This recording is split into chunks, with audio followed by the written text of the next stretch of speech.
Okay, നമ്മള് കഴിഞ്ഞ ക്ലാസ്സില് എവിടം വരെയാണ് നിർത്തിയത്? പി ബ്ലോക്ക് വരെ നിർത്തിയെന്ന് തോന്നുന്നു അല്ലേ? പി ബ്ലോക്ക് വരെയാണോ നിർത്തിയത്? എസ് ബ്ലോക്ക് വരെ.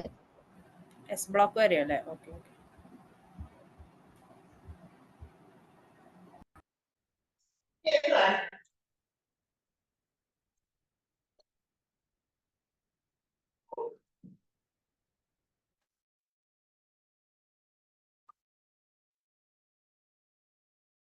ഓക്കെ, എസ് ബ്ലോക്ക് വരെയാണല്ലേ നിർത്തിയത്?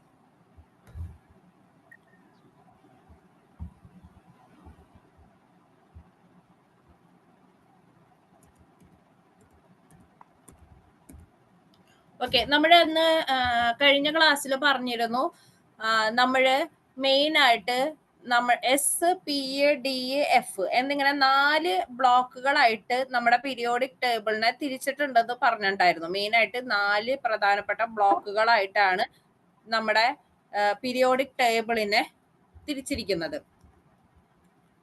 നമ്മൾ പറഞ്ഞു 1, 2 ഗ്രൂപ്പുകാരെ നമ്മൾ എസ് ബ്ലോക്ക് എന്ന് പറയും. 3 മുതൽ 12 വരെയുള്ള ഗ്രൂപ്പുകാരെ ഡി ബ്ലോക്ക് എന്ന് പറയും. 13 മുതൽ 18 വരെയുള്ളവരെ പി ബ്ലോക്ക് എന്ന് പറയും. എഫ് ബ്ലോക്ക് നമ്മുടെ ലാന്തനോയിഡ്സിനെയും ആക്ടിനോയിഡ്സിനെയും താഴെ കിടക്കണ ലാന്തനോയിഡ്സിനെയും ആക്ടിനോയിഡ്സിനെയും ചേർന്നാണ് എഫ് ബ്ലോക്ക് എന്ന് പറയുക. ഇത്രയും വരെ നമ്മൾ നിർത്തിയിട്ടുണ്ടായെന്ന് തോന്നുന്നു. പിന്നെ പീരീഡ് നമ്പറും കാണാൻ പഠിച്ചിട്ടുണ്ടായെന്ന് തോന്നുന്നു. എസ് ബ്ലോക്കിന്റെ ഗ്രൂപ്പ് നമ്പർ എഴുതാൻ പഠിപ്പിച്ചായിരുന്നോ? പഠിപ്പിച്ചിരുന്നു. ഓക്കെ ഓക്കെ, നമ്മൾ പറഞ്ഞിരുന്നു എസ് ബ്ലോക്ക് മൂലകങ്ങളുടെ ഔട്ടർമോസ്റ്റ് ഷെല്ലിലെ ഇലക്ട്രോണുകളുടെ എണ്ണം തന്നെയായിരിക്കും അവരുടെ ഗ്രൂപ്പ് നമ്പർ എന്ന് പറഞ്ഞിരുന്നു. നമ്മൾ എക്സാമ്പിൾ ആയിട്ട് ലിഥിയത്തിന്റെ ആറ്റോമിക് നമ്പർ 3 എഴുതി 1s2 2s1. അവസാനത്തെ എസ് സബ് ഷെല്ലിൽ ഇലക്ട്രോണുകളുടെ എണ്ണം 1 ആയതുകൊണ്ട് ഗ്രൂപ്പ് നമ്പർ 1 ആണെന്ന് പറഞ്ഞിരുന്നു. അവസാനത്തെ എസ് സബ് ഷെല്ലിൽ ഇലക്ട്രോണുകളുടെ എണ്ണം ആയിരിക്കും എസ് ബ്ലോക്ക് എലമെന്റ്സിന്റെ ഗ്രൂപ്പ് നമ്പർ. 1, 2 ഗ്രൂപ്പുകാരെയാണ് നമ്മൾ എസ് ബ്ലോക്ക് മൂലകങ്ങൾ എന്ന് പറയാം. ഓക്കെ, നമ്മൾ പറഞ്ഞാണ് എസ് ബ്ലോക്ക് മൂലകങ്ങളിൽ അവസാന ഇലക്ട്രോൺ പൂരണം നടക്കുന്ന സബ്ഷെല്ല് ചോദിച്ചാൽ അത് എസ് സബ്ഷെല്ലിലായിരിക്കും. അയോണിക് ബോണ്ട് ആണ് അവിടെ രൂപീകരിക്കുന്നത്. നമ്മൾ ഇന്നത്തെ ക്ലാസ്സിൽ പറ്റുകയാണെങ്കിൽ നമുക്ക് തീർക്കാം അയോണിക് ബോണ്ട് എന്താണെന്ന്. 1ാം ഗ്രൂപ്പ് മൂലകങ്ങള് ഒരു ഇലക്ട്രോൺ, നമ്മൾ സോഡിയം ക്ലോറൈഡിന്റെ എക്സാമ്പിൾ വെച്ച് പറഞ്ഞിരുന്നു അല്ലെ. സോഡിയത്തിന്റെ ആറ്റോമിക് നമ്പർ 11 ആയതുകൊണ്ട് 1 ഇലക്ട്രോണെയാണ് വിട്ടുകൊടുക്കുക സ്റ്റേബിൾ ആവാൻ വേണ്ടി. ഇന്നത് ആദ്യം റിപ്പീറ്റ് ചെയ്ത് പറയേണ്ട, അതുകൊണ്ട് ഞാൻ കൂടുതൽ അതിനെപ്പറ്റി പറയണില്ല കേട്ടോ. ഓക്കെ, എസ് ബ്ലോക്ക് എലമെന്റ്സിന്റെ പൊതു സ്വഭാവമാണ് ലോഹ സ്വഭാവം കൂടുതൽ, അയോണീകരണ ഊർജം കുറവ്, ഇലക്ട്രോ നെഗറ്റിവിറ്റി കുറവ്, ഇലക്ട്രോ പോസിറ്റിവിറ്റി കൂടുതൽ. നമ്മൾ പീരിയോഡിക് ട്രെൻഡ്സ് എടുത്തപ്പോൾ പറഞ്ഞതാണ് ലെഫ്റ്റിൽ നിന്ന് റൈറ്റിലേക്ക് പോകും തോറും ലോഹ സ്വഭാവം കുറഞ്ഞു വരികയാണ് ചെയ്യണത് അല്ലെ. പീരീഡില് ലെഫ്റ്റിൽ നിന്ന് റൈറ്റിലേക്ക് പോകും തോറും നമ്മുടെ ലോഹ സ്വഭാവം, പീരീഡ് എന്ന് പറഞ്ഞാൽ ഇങ്ങനെ, അപ്പൊ ലെഫ്റ്റിൽ നിന്ന് റൈറ്റിലേക്ക് പോകും തോറും ലോഹ സ്വഭാവം കുറഞ്ഞു വരുന്നു, അലോഹ സ്വഭാവമാണ് കൂടുതൽ. അപ്പൊ ഇവിടെ കിടക്കണ ആദ്യത്തെ 2 ഗ്രൂപ്പുകാർ 1, 2 ഗ്രൂപ്പുകാർക്ക് എപ്പോഴും ലോഹ സ്വഭാവം കൂടുതലായിരിക്കും. നമ്മുടെ പീരിയോഡിക് ട്രെൻഡ്സിൽ അത് പറഞ്ഞതാണ്, ഡീറ്റെയിൽഡ് ആയിട്ട് പറഞ്ഞതാണ്. പിന്നെ നമുക്കറിയാം അയോണൈസേഷൻ എനർജി 1, 2 ഗ്രൂപ്പുകാർക്ക് അയോണൈസേഷൻ എനർജി കമ്പാരിറ്റീവ്ലി കുറവാണ്. കാര്യം പീരീഡില് ലെഫ്റ്റിൽ നിന്ന് റൈറ്റിലേക്ക് പോകും തോറും അയോണൈസേഷൻ എനർജി കൂടിയാണ് വരുന്നത്. അപ്പൊ റൈറ്റിലെത്തുമ്പോഴത്തേക്കും അയോണൈസേഷൻ എനർജി ഭയങ്കരമായിട്ട് കൂടുതലാണ്. അപ്പോ ഈ അറ്റത്ത് കിടക്കുന്നവർക്ക് അയോണൈസേഷൻ എനർജി കുറവായിരിക്കും. ഓക്കെ, പിന്നെ നമ്മൾ പറഞ്ഞതാണ് ഇലക്ട്രോ നെഗറ്റിവിറ്റി. ഇലക്ട്രോ നെഗറ്റിവിറ്റി ഏറ്റവും കൂടുതൽ ഏറ്റവും അറ്റത്ത് കിടക്കുന്ന ലെഫ്റ്റിൽ നിന്ന് റൈറ്റിലേക്ക് പോകും തോറും ആണ് ഇലക്ട്രോ നെഗറ്റിവിറ്റി കൂടിക്കൊണ്ട് വരണത്. ഇടത്തു നിന്ന് വലത്തോട്ട് പോകും തോറുമാണ് ഇലക്ട്രോ നെഗറ്റിവിറ്റി കൂടുക. അപ്പൊ ആദ്യത്തെ 1-2 ഗ്രൂപ്പുകാർക്ക് ഇലക്ട്രോ നെഗറ്റിവിറ്റി കുറവായിരിക്കും. അവർക്ക് ഇലക്ട്രോൺസിനെ വിട്ടുകൊടുക്കാനുള്ള ടെൻഡൻസി ഉള്ളതുകൊണ്ട് ഇലക്ട്രോ പോസിറ്റിവിറ്റി ആയിരിക്കും കൂടുതൽ. ഇത് മനസ്സിലായോ? എനിക്ക് തോന്നുന്നു ഇത് മുന്നേ ഡിസ്കസ് ചെയ്തിട്ടുണ്ട്, അതുകൊണ്ടാണ് ഞാൻ ഇത്തിരി സ്പീഡിൽ പോയത്. ഇത് ക്ലിയർ ആണോ? ഞാൻ പീരിയോഡിക് ടേബിൾ ഒക്കെ വെച്ച് ഇനി ആദ്യം പറയണോ? മനസ്സിലായില്ലേ പറഞ്ഞോളൂ കേട്ടോ.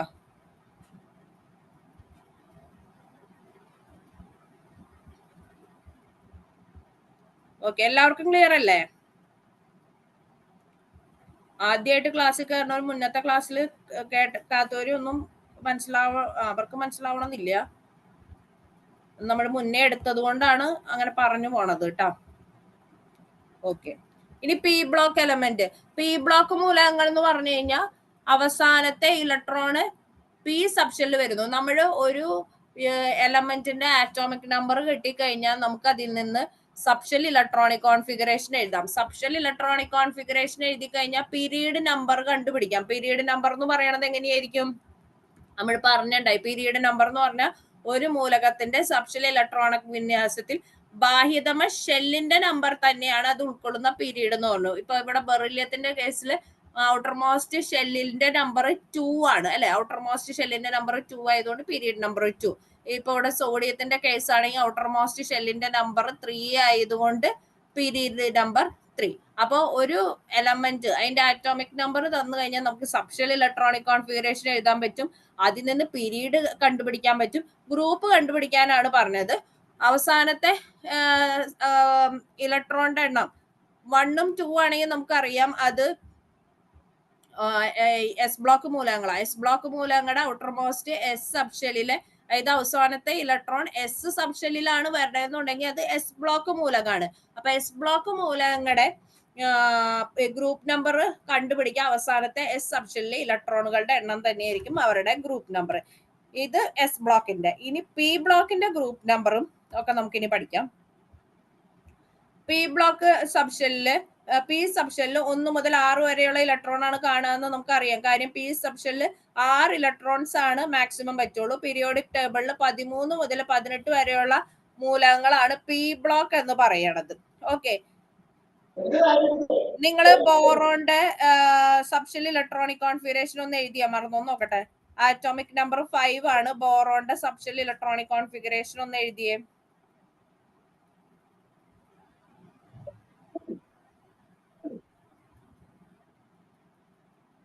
കെമിസ്ട്രിയുടെ ക്ലാസ്സിൽ വരുമ്പോൾ പ്രത്യേകിച്ച് നിങ്ങൾ മുന്നത്തെ ക്ലാസ്സുകൾ ഒന്നൊന്ന് വായിച്ചിട്ട് വരിക, അല്ലെങ്കിൽ ഒന്നും മനസ്സിലാവില്ല കേട്ടോ. നമുക്ക് ആകെ ഒരു 1-1.5 മണിക്കൂറേ ഉള്ളൂ. അപ്പൊ എനിക്ക് മുന്നത്തെ പിന്നെ പറഞ്ഞു വരാൻ നേരമില്ല. ഓക്കെ, എല്ലാവരും ഒന്ന് പറഞ്ഞേ സബ്ഷെൽ ഇലക്ട്രോണിക് കോൺഫിഗറേഷൻ.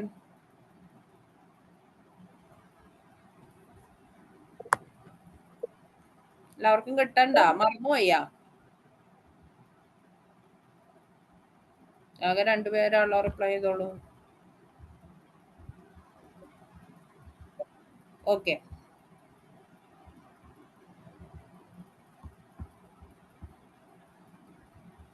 ഓക്കെ. അപ്പൊ പി ബ്ലോക്ക് നമുക്ക് ഇലക്ട്രോണിക് കോൺഫിഗറേഷൻ ഇങ്ങനെയായിരിക്കും കിട്ടുക. 1s2 2s2 2p1.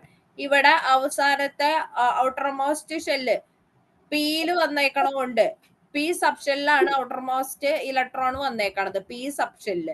അപ്പൊ ഇത് പി ബ്ലോക്ക് എലമെന്റ് ആണെന്ന് മനസ്സിലായി. ഓക്കെ, അവസാനത്തെ ഇലക്ട്രോൺ ഏത് സബ്ഷെല്ലിലാണോ വരുന്നത് അതായിരിക്കും അതിന്റെ സബ്ഷെല്ല്. ഇതിവിടെ പിയിലാണ് വന്നേക്കണം. ഔട്ടർ മോസ്റ്റ് ഇലക്ട്രോൺ പി സബ്ഷെല്ലിൽ വന്നതുകൊണ്ട് ഇത് P block element. P block എലമെന്റിന്റെ ഗ്രൂപ്പ് കണ്ടുപിടിക്കാൻ ആ അവസാനത്തെ പി സബ്ഷെല്ലിലെ ഇലക്ട്രോണുകളുടെ എണ്ണം, ഇവിടെ 1 ആണ് അവസാനത്തെ പി സബ്ഷെല്ലിലെ ഇലക്ട്രോണിന്റെ എണ്ണം, അതിന്റെ കൂടെ 12 കൂട്ടിക്കഴിഞ്ഞാൽ നമുക്ക് ഗ്രൂപ്പ് നമ്പർ കിട്ടും. ഓക്കെ, പി ബ്ലോക്ക് എലമെന്റ്സിന്റെ അവസാനത്തെ പി സബ്ഷെല്ലിലെ ഇലക്ട്രോണുകളുടെ എണ്ണത്തോടൊപ്പം 12 കൂട്ടിക്കഴിഞ്ഞാൽ ഗ്രൂപ്പ് നമ്പർ കിട്ടും. പീരീഡ് നമ്പർ എല്ലാത്തിനും സെയിം ആയിരിക്കും. എങ്ങനെയാ കാണുക? പീരീഡ് നമ്പർ നമ്മൾ നേരത്തെ പറഞ്ഞ പോലെ ഒരു മൂലകത്തിന്റെ സബ്ഷെൽ ഇലക്ട്രോൺ വിന്യാസത്തിൽ ഔട്ടർ മോസ്റ്റ് ഷെല്ലിന്റെ നമ്പർ തന്നെയാണ്, ഔട്ടർ മോസ്റ്റ് ഷെല്ലിന്റെ നമ്പർ തന്നെയാണ് പീരീഡ് നമ്പർ. ഗ്രൂപ്പ് നമ്പർ മാത്രമേ ഉള്ളൂ വ്യത്യാസം. എസ് ബ്ലോക്കിനാണെങ്കിൽ അവസാനത്തെ എസ് സബ്ഷെൽ ഇലക്ട്രോണുകളുടെ എണ്ണം ആയിരിക്കും ഗ്രൂപ്പ് നമ്പർ. പിക്ക് ആണെന്നുണ്ടെങ്കിൽ അവസാനത്തെ ഔട്ടർ മോസ്റ്റ് ഷെല്ലിലെ പി സബ്ഷെല്ലിലെ ഇലക്ട്രോണുകളുടെ എണ്ണത്തോടൊപ്പം 12 കൂട്ടിക്കഴിഞ്ഞു കഴിഞ്ഞാൽ ഗ്രൂപ്പ് നമ്പർ കിട്ടും. ഇനി നിങ്ങൾ ഒന്ന് നിയോൺ ആറ്റോമിക് നമ്പർ 10 ഉള്ളതിന്റെ group number, period number, block ഒക്കെ ഒന്ന് കണ്ടുപിടിച്ച്. Atomic number 10 subshell electronic configuration കണ്ടുപിടിക്കുക, ഗ്രൂപ്പ് നമ്പർ കണ്ടുപിടിക്കുക, പീരീഡ് നമ്പർ കണ്ടുപിടിക്കുക കേട്ടോ.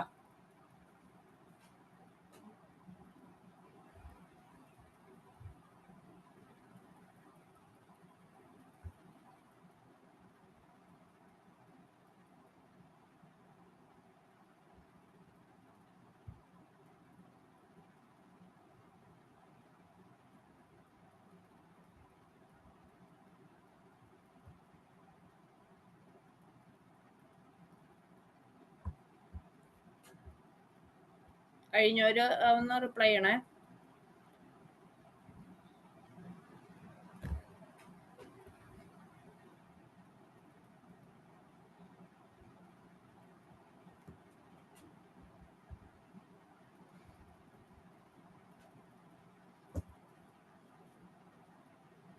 മനസ്സിലായില്ലേ പറഞ്ഞത്?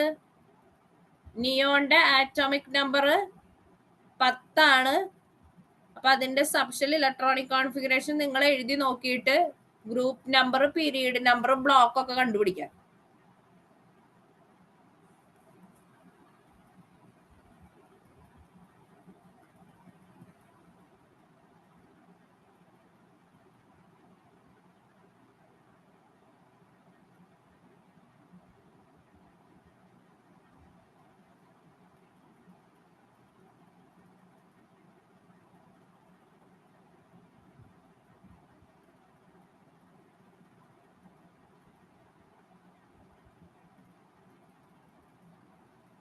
ഓക്കെ, ഏറെക്കുറെ എല്ലാവർക്കും കിട്ടിയെന്ന് തോന്നണു അല്ലേ?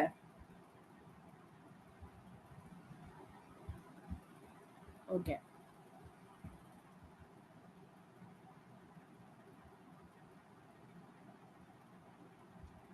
ഓക്കെ, എല്ലാവർക്കും കിട്ടിയാ? ഓക്കെ, നമുക്കൊന്ന് നോക്കി നോക്കാം. ഓക്കെ, നിയോൺ നമ്മുടെ സബ്ഷെൽ ഇലക്ട്രോണിക് കോൺഫിഗറേഷൻ എഴുതുമ്പോൾ 1s2 2s2 2p6 ആണെന്ന് മനസ്സിലായി. അപ്പൊ പി ആണ് ഔട്ടർ മോസ്റ്റ് വന്നത്, ഔട്ടർ മോസ്റ്റ് ഇലക്ട്രോൺ പി സബ്ഷെല്ലിലാണ് വന്നത്. അപ്പൊ ഗ്രൂപ്പ് ബ്ലോക്ക് പി ബ്ലോക്ക് ആയിരിക്കും. ഗ്രൂപ്പ് നമ്പർ കണ്ടുപിടിക്കാൻ അവസാനം ഔട്ടർ മോസ്റ്റ് വന്ന ഈ ഇലക്ട്രോണിന്റെ കൂടെ 12 കൂട്ടുക. പി ബ്ലോക്ക് എലമെന്റിൽ ഔട്ടർ മോസ്റ്റ് വന്ന പി സബ്ഷെല്ലിൽ ഇലക്ട്രോണിന്റെ എണ്ണത്തോടൊപ്പം 12 കൂട്ടുമ്പോൾ ഗ്രൂപ്പ് നമ്പർ കിട്ടും 18. Okay, period number outermost ഷെല്ലിലെ ഷെൽ നമ്പർ 2 ആയതുകൊണ്ട് പീരീഡ് നമ്പർ 2. ഓക്കെ, ഇനി പി ബ്ലോക്ക് മൂലകങ്ങളില് ലോഹങ്ങൾ, അലോഹങ്ങൾ, ഉപലോഹങ്ങൾ, ഉത്കൃഷ്ട മൂലകങ്ങൾ എന്നിവ കാണപ്പെടുന്നു. ഇതെല്ലാം ഉള്ള ഒരു ഗ്രൂപ്പാണ് പി ബ്ലോക്ക് മൂലകങ്ങൾ എന്ന് പറഞ്ഞാൽ. ലോഹം കാണും, മെറ്റൽസ് കാണും, നോൺ മെറ്റൽസ് ഉണ്ട്, ഉപലോഹങ്ങൾ മെറ്റലോയിഡ്സ് ഉണ്ട്. അതായത് മെറ്റൽസിന്റെയും നോൺ മെറ്റൽസിന്റെയും പ്രോപ്പർട്ടീസ് കാണിക്കണതിനെയാണ് ഉപലോഹങ്ങൾ എന്ന് പറയുക. അതിന് എക്സാമ്പിൾ ആണ് ആഴ്സനിക്, ആന്റിമണി, സിലിക്കൺ, ജർമേനിയം ഒക്കെ പറയണത് ഈ ഉപലോഹത്തിന്റെ എക്സാമ്പിൾ ആണ്. പിന്നെ ഉത്കൃഷ്ട മൂലകങ്ങൾ നമുക്കറിയാം, 18ാമത്തെ ഗ്രൂപ്പ് മൂലകങ്ങളെയാണ് നമ്മൾ ഉത്കൃഷ്ട മൂലകങ്ങൾ എന്ന് പറയാം. അപ്പൊ ഇതൊക്കെ ഉൾപ്പെടുന്ന ഒരു ബ്ലോക്കാണ് പി ബ്ലോക്ക്. 13 മുതൽ 18 വരെയുള്ള ഗ്രൂപ്പുകാർ. സാധാരണ താപനിലയിൽ ഖരം, ദ്രാവകം, വാതകം എന്നീ അവസ്ഥയിലുള്ള മൂലകങ്ങൾ പി ബ്ലോക്ക് മൂലകങ്ങൾ ഉൾപ്പെടുന്നു. പിന്നെ പി ബ്ലോക്ക് മൂലകങ്ങൾ പൊതുവെ ഉയർന്ന അയോണീകരണ ഊർജ്ജമാണ് കാണിക്കുന്നത്. നമ്മൾ പറഞ്ഞു ലെഫ്റ്റിൽ നിന്ന് റൈറ്റിലേക്ക് പോകും തോറും അയോണൈസേഷൻ എനർജി കൂടുന്നു പറഞ്ഞു. അപ്പൊ 13 മുതൽ 18 വരെയുള്ള ഗ്രൂപ്പുകാരെ സംബന്ധിച്ചിടത്തോളം അങ്ങോട്ട് എത്തുമ്പോഴത്തേക്കും അയോണൈസേഷൻ എനർജി കൂടുകയാണ് ചെയ്യണത്. ഇലക്ട്രോ നെഗറ്റിവിറ്റിയും അതേപോലെ തന്നെ കൂടുതലായിരിക്കും. ഇലക്ട്രോ നെഗറ്റിവിറ്റി കൂടിയ മൂലകം ഫ്ലൂറിൻ ആണ്. ഇത് ഇടയ്ക്കിടയ്ക്ക് ചോദിക്കണതാണ്, LGS ലെവലുള്ള ക്വസ്റ്റ്യൻ പേപ്പറിനും സ്റ്റേറ്റ്മെന്റ് ഒക്കെ ആയിട്ട് ഇലക്ട്രോ നെഗറ്റിവിറ്റി ഏറ്റവും കൂടിയ മൂലകം ഏതാന്ന് ചോദിക്കാറുണ്ട്. അത് ഫ്ലൂറിൻ ആയിരിക്കും. ഇത് ക്ലിയർ ആണോ? ക്ലിയർ ആണോ? അടുത്തയിലേക്ക് പോട്ടെ.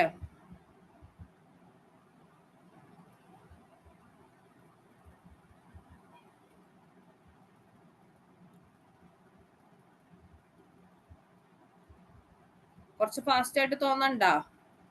കുഴപ്പമില്ലല്ലോ. എടുക്കട്ടെ.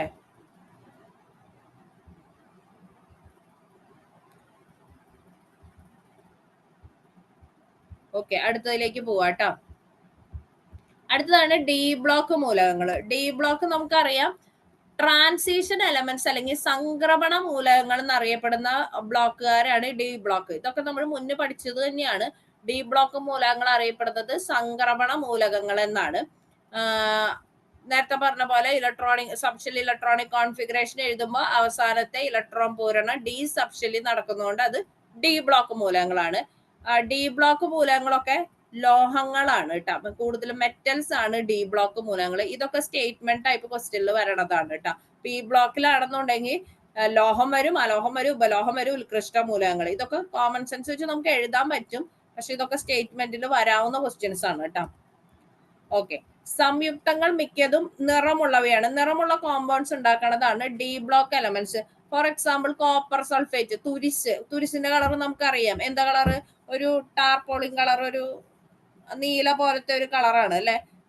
അതൊക്കെ ഇതിന് എക്സാമ്പിൾ ആണ്. ഈ ഗ്രൂപ്പുകാരുടെ പ്രത്യേകതയാണ്. ഡി ബ്ലോക്ക് മൂലകങ്ങൾക്ക് കളേർഡ് കോമ്പൗണ്ട്സ് ആയിരിക്കും അവർ കാണിക്കണത്. ഓക്കെ, പിന്നെ വ്യത്യസ്ത ഓക്സീകരണാവസ്ഥ കാണിക്കുന്നു. ഓക്സീകരണാവസ്ഥ നമ്മൾ ഇനി വരുന്ന ക്ലാസ്സുകളിലായിട്ട് എടുക്കും കേട്ടോ. ഒരു ടോപ്പിക് ആയിട്ട് എടുക്കാം. ഓക്കെ, അപ്പൊ ഡി ബ്ലോക്ക് മൂലകങ്ങളെ നമ്മൾ പറയണ പേരാണ് സംക്രമണ മൂലകങ്ങൾ. സംക്രമണ മൂലകങ്ങൾ അല്ലെങ്കിൽ ട്രാൻസിഷൻ എലമെന്റ്സ്. ഇതിനെ ഇംഗ്ലീഷ് നെയിമും പഠിക്കണേ. ട്രാൻസിഷൻ എലമെന്റ്സ് കളേർഡ് കോമ്പൗണ്ട്സ് കാണിക്കണ ഗ്രൂപ്പാണ് ഡി ബ്ലോക്ക് മൂലകങ്ങൾ എന്ന് പറയണത്. പിന്നെ വ്യത്യസ്ത ഓക്സീകരണാവസ്ഥകളൊക്കെ കാണിക്കുന്നു. ഓക്കെ, 3 മുതൽ 12 വരെയുള്ള ഗ്രൂപ്പുകാരെയാണ് നമ്മൾ ഡി ബ്ലോക്ക് എലമെന്റ്സ് എന്ന് പറയാം. ഓക്കെ, 3ാമത്തെ പീരീഡിലാണ് ഇത് തുടങ്ങുക. ഡി ബ്ലോക്ക് മൂലകങ്ങൾ തുടങ്ങണത് 3ാമത്തെ പീരീഡിലാണ് തുടങ്ങണത്. ഓക്കെ, പിന്നെ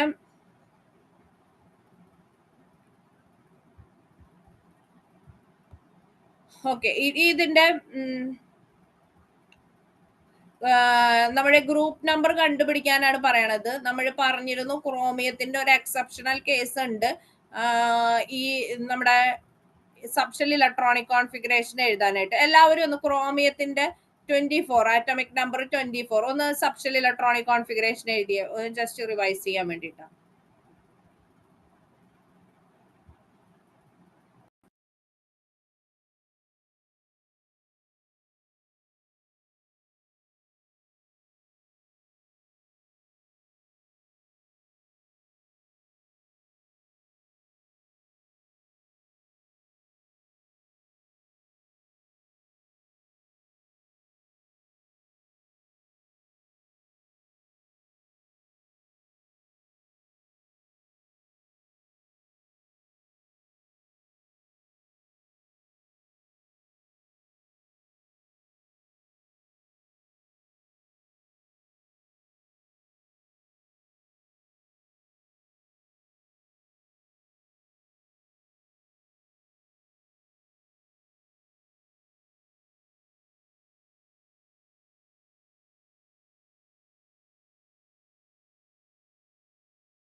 ഓക്കെ, ക്ലാസ് ഫാസ്റ്റ് ആവണമെന്ന് തോന്നുകയാണെങ്കിൽ ഒന്ന് മെസ്സേജ് ഇടണമെന്ന്.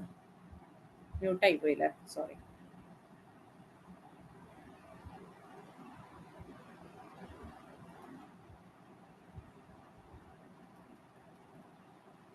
ഓക്കെ, സ്പീഡ് കുറയ്ക്കാം കേട്ടോ. ഇത് ഓൾറെഡി പഠിച്ചതല്ലേ എന്ന് വെച്ചിട്ടാണ് കുറച്ച് സ്പീഡിലായത്. ഞാൻ പതുക്കെ എടുക്കാം.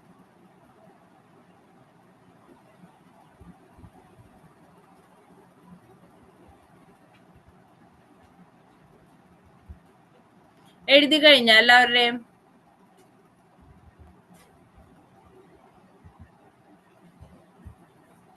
ഓക്കെ, നമുക്കൊന്ന് ചെക്ക് ചെയ്യാം കേട്ടാ. മറന്നുപോയവരൊക്കെ ബുക്കൊക്കെ ഒന്ന് മറിച്ച് നോക്കുക, നോട്ട് എഴുതി വെച്ചേക്കണതൊക്കെ ഒന്ന് നോക്കുക.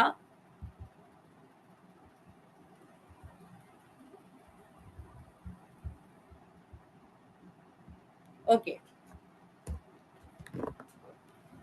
നമ്മുടെ ക്രോമിയത്തിന്റെ സബ്ഷെൽ ഇത് 1s2 ആട്ടോ, റേസ് ടു 2 ആണ്. എഴുതിയപ്പോൾ ഒരു മിസ്റ്റേക്ക് വന്നതാട്ടാ. ഓക്കെ, അപ്പൊ 1s2, 2s2, 2p6, 3s2, 3p6, 3d5, 4s1. ഇതാണ് ഇതിന്റെ സബ്ഷെൽ ഇലക്ട്രോണിക് കോൺഫിഗറേഷൻ. അപ്പോ ഇതിന്റെ ബാഹ്യതമ എസ് സബ്ഷെല്ലിലെ ഇലക്ട്രോണുകളുടെ എണ്ണവും തൊട്ടു മുമ്പുള്ള ഡി സബ്ഷെല്ലിലെ ഇലക്ട്രോണുകളുടെ എണ്ണവും കൂട്ടുന്നതിന് തുല്യമായിരിക്കും ഡി ബ്ലോക്ക് മൂലങ്ങളുടെ ഗ്രൂപ്പ് നമ്പർ. അതൊന്നും വായിക്കണ്ട, ഇത്രേ ഉള്ളൂ. ഔട്ടർ മോസ്റ്റ് ഷെല്ല്, ഇപ്പൊ ഇവിടെ ഔട്ടർ മോസ്റ്റ് ഉള്ള ഡി ബ്ലോക്കിൽ ഡി സബ്ഷെല്ലിലെയും എസ് സബ്ഷെല്ലിലെ ഇലക്ട്രോണുകളുടെ എടുക്കാം. ഇവിടെ ഔട്ടർ മോസ്റ്റ് ഡി സബ്ഷെല്ലിലെ ഇലക്ട്രോണിന്റെ എണ്ണം 5 ആണല്ലോ. ഇവിടെ ഔട്ടർ മോസ്റ്റ് എസ് സബ്ഷെല്ലിലെ ഇലക്ട്രോണുകളുടെ എണ്ണം 1 ആണല്ലോ. അപ്പൊ ഈ 5 + 1 = 6 ആയിരിക്കും ഗ്രൂപ്പ് നമ്പർ. ഓക്കെ, നമ്മൾ ഡി ബ്ലോക്ക് എലമെന്റ് ആണെന്ന് എങ്ങനെ കണ്ടുപിടിക്കുക? ഔട്ടർ മോസ്റ്റ് ഷെല്ലിലെ ഔട്ടർ മോസ്റ്റ് ഇലക്ട്രോൺ ഡി സബ്ഷെല്ലിൽ വരികയാണെങ്കിൽ ഇതിപ്പോ 3d5 നമ്മൾ പറഞ്ഞു, നമ്മൾ എഴുതിയ ഓർഡറിൽ നമ്മൾ പഠിച്ച ഓർഡറിൽ 4s1 കഴിഞ്ഞിട്ടാണ് 3d5 വരിക. പിന്നെ ഒരുമിച്ച് അങ്ങോട്ട് 3 ഒരേപോലെ എഴുതിയെന്നുള്ളൂ. ശരിക്കും 4s1 കഴിഞ്ഞിട്ടാണ് 3d5 വരിക. അപ്പോ ഔട്ടർ മോസ്റ്റ് ഇലക്ട്രോൺ ഡി സബ്ഷെല്ലിൽ ആയതുകൊണ്ട് ഇത് ഡി ബ്ലോക്ക് എലമെന്റ് ആണ്. അപ്പൊ ഡി ബ്ലോക്ക് എലമെന്റിന്റെ ഗ്രൂപ്പ് നമ്പർ കണ്ടുപിടിക്കാൻ അവസാനത്തെ ഡി സബ്ഷെല്ലിലെ ഇലക്ട്രോണുകളുടെ എണ്ണവും തൊട്ടു മുമ്പിലുള്ള എസ് സബ്ഷെല്ലിലെ ഇലക്ട്രോണുകളുടെ എണ്ണവും കൂടി കൂട്ടിക്കഴിഞ്ഞു കഴിഞ്ഞാൽ നമുക്ക് ഗ്രൂപ്പ് നമ്പർ കിട്ടും. ക്ലിയർ ആണോ?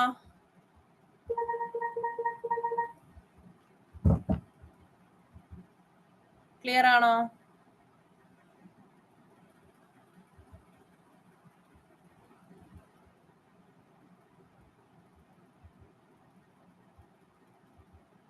ഒന്നും കൂടി പറയണോ?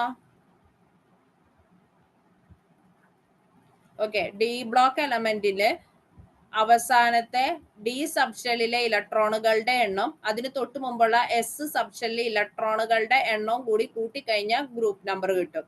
പിന്നെ നമ്മൾ പറഞ്ഞു എസ് ബ്ലോക്ക് മൂലങ്ങളുടെ ഗ്രൂപ്പ് നമ്പർ കിട്ടാനാണെങ്കിൽ ഔട്ടർ മോസ്റ്റ് എസ് സബ്ഷെല്ലിലെ ഇലക്ട്രോണുകളുടെ എണ്ണം എത്രയാണോ അതായിരിക്കും അതിന്റെ ഗ്രൂപ്പ് നമ്പർ. പി ആണെന്നുണ്ടെങ്കിൽ, ഒരു മിനിറ്റ്,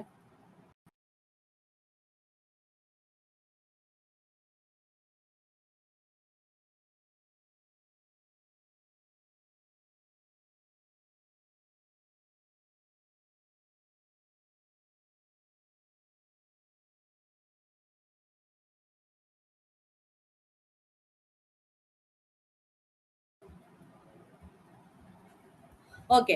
അപ്പൊ ഡി ബ്ലോക്ക് എലമെന്റ് ആണെന്നുണ്ടെങ്കിൽ പി ബ്ലോക്ക് എലമെന്റിനെ നമ്മൾ പറഞ്ഞു അവസാനത്തെ പി സബ്ഷെല്ലിലെ ഇലക്ട്രോണുകളുടെ എണ്ണത്തോടൊപ്പം 12 കൂട്ടിക്കഴിഞ്ഞു കഴിഞ്ഞാൽ ഗ്രൂപ്പ് നമ്പർ കിട്ടും. ഡിയിലാണെങ്കിൽ ഔട്ടർ മോസ്റ്റ് ഡി സബ്ഷെല്ലിലെ ഇലക്ട്രോണുകളും തൊട്ടു മുന്നത്തെ എസ് സബ്ഷെല്ലിലെ ഇലക്ട്രോണുകളുടെ എണ്ണം കൂടി കൂട്ടിക്കഴിഞ്ഞു കഴിഞ്ഞാൽ ഡി ബ്ലോക്ക് എലമെന്റിന്റെ ഗ്രൂപ്പ് നമ്പർ കിട്ടും. ഓക്കെ, ഇനി 12ാം ഗ്രൂപ്പിൽ വരുന്ന സിങ്ക്, കാഡ്മിയം, മെർക്കുറി ഇവരെ പറയണ പേരാണ് കപട സംക്രമണ മൂലകങ്ങൾ. ഇമ്പോർട്ടന്റ് ആട്ടാ, എപ്പോഴും ചോദിക്കണതാണ് PSCക്ക്.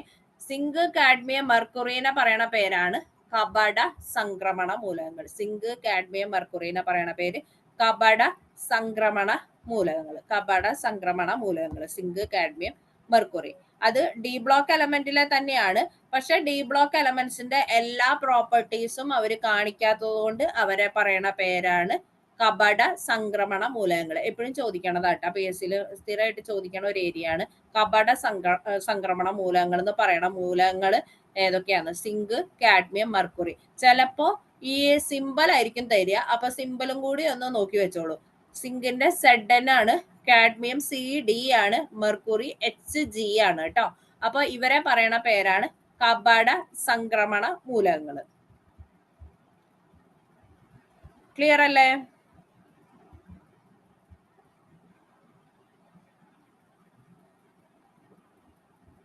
ഓക്കെ,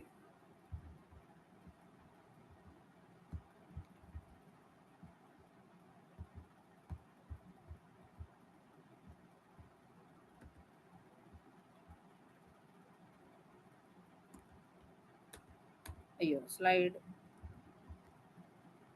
ഇട്ടപ്പോ ഒന്നും തിരിഞ്ഞു പോയിട്ടാണ്, കുഴപ്പമില്ല. ഇനി അടുത്തതാണ് എഫ് ബ്ലോക്ക് മൂലകങ്ങൾ. എഫ് ബ്ലോക്ക് മൂലകങ്ങൾ നമുക്കറിയാം അവസാനത്തെ രണ്ട് വരിയിലായിട്ട് കിടക്കണവരെയാണ് നമ്മൾ ആറാമത്തെ പീരീഡിൽ കിടക്കണവരെ ലാന്തനോയിഡുകളും 7ാമത്തെ പീരീഡിൽ കിടക്കണവരെ ആക്ടിനോയിഡുകളും എന്നാണ് പറയുക. ഓക്കെ. പിന്നെ നമ്മൾ സബ്ഷെൽ ഇലക്ട്രോണിക് കോൺഫിഗറേഷൻ എഴുതുമ്പോൾ അവസാനത്തെ ഇലക്ട്രോൺ എഫ് സബ്ഷെല്ലിൽ വന്നു കഴിഞ്ഞാൽ അതിനെ നമ്മൾ പറയണ പേരാണ് എഫ് ബ്ലോക്ക് മൂലകങ്ങൾ. പിന്നെ ഡി ബ്ലോക്ക് മൂലകങ്ങളെ പോലെ തന്നെ എഫ് ബ്ലോക്ക് മൂലകങ്ങളും വ്യത്യസ്ത ഓക്സീകരണാവസ്ഥയാണ് പ്രകടിപ്പിക്കുക. ഓക്സീകരണാവസ്ഥയൊക്കെ നമ്മൾ എടുക്കൂട്ടാ, അതൊരു ടോപ്പിക്കായിട്ട് എടുക്കും. അതുകൊണ്ട് ഞാൻ ഇപ്പൊ കൂടുതലൊന്നും പറയണില്ല കേട്ടാ. പിന്നെ ആക്ടിനോയിഡുകൾ ഭൂരിഭാഗവും റേഡിയോ ആക്റ്റീവ് മൂലകങ്ങളാണ്. ആക്ടിനോയിഡുകളാണെങ്കിൽ റേഡിയോ ആക്റ്റീവ് മൂലകങ്ങളാണ്. ഓക്കെ. പിന്നെ കൃത്രിമ മൂലകങ്ങൾ, അതായത് ആക്ടിനോയിഡുകൾ പലതും കൃത്രിമ മൂലകങ്ങളാണെന്ന് പറഞ്ഞു കഴിഞ്ഞാൽ പലതും മാൻമെയ്ഡ് ആയിട്ട് മനുഷ്യനായിട്ട് ഉണ്ടാക്കിയതാണ് കേട്ടോ. എഫ് ബ്ലോക്ക് മൂലകങ്ങള് ന്യൂക്ലിയർ റിയാക്ടറുകൾ ഇന്ധനമായിട്ട് ഉപയോഗിക്കുന്നു.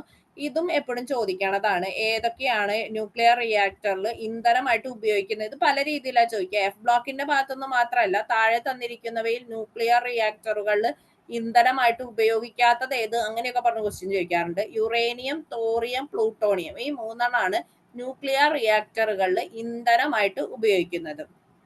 പിന്നെ പല മൂലകങ്ങളും ഉൽപ്രേരകങ്ങൾ എന്ന് പറഞ്ഞാൽ കാറ്റലിസ്റ്റ് ആണ്. പെട്രോളിയം വ്യവസായത്തിൽ ഉപയോഗിക്കുന്നത് കാറ്റലിസ്റ്റ് നമ്മൾ ഇനി പറയും. അതായത് ആ കെമിക്കൽ റിയാക്ഷനെ ഫാസ്റ്റ് ആക്കാനായിട്ടൊക്കെ ഉപയോഗിക്കണത് ഉൽപ്രേരകങ്ങൾ എന്നൊക്കെ പറയുന്ന സാധനങ്ങളാണ് കേട്ടോ. ഓക്കെ, അതൊക്കെ നമ്മൾ എടുക്കൂട്ടാ, അതുകൊണ്ട് ചിലത് ഞാൻ അത്ര സ്ട്രെസ് ചെയ്യണില്ല. ഓക്കെ. പിന്നെ നമ്മൾ പറഞ്ഞു ലാസ്റ്റ് കിടക്കണ എഫ് ബ്ലോക്ക് മൂലകങ്ങള്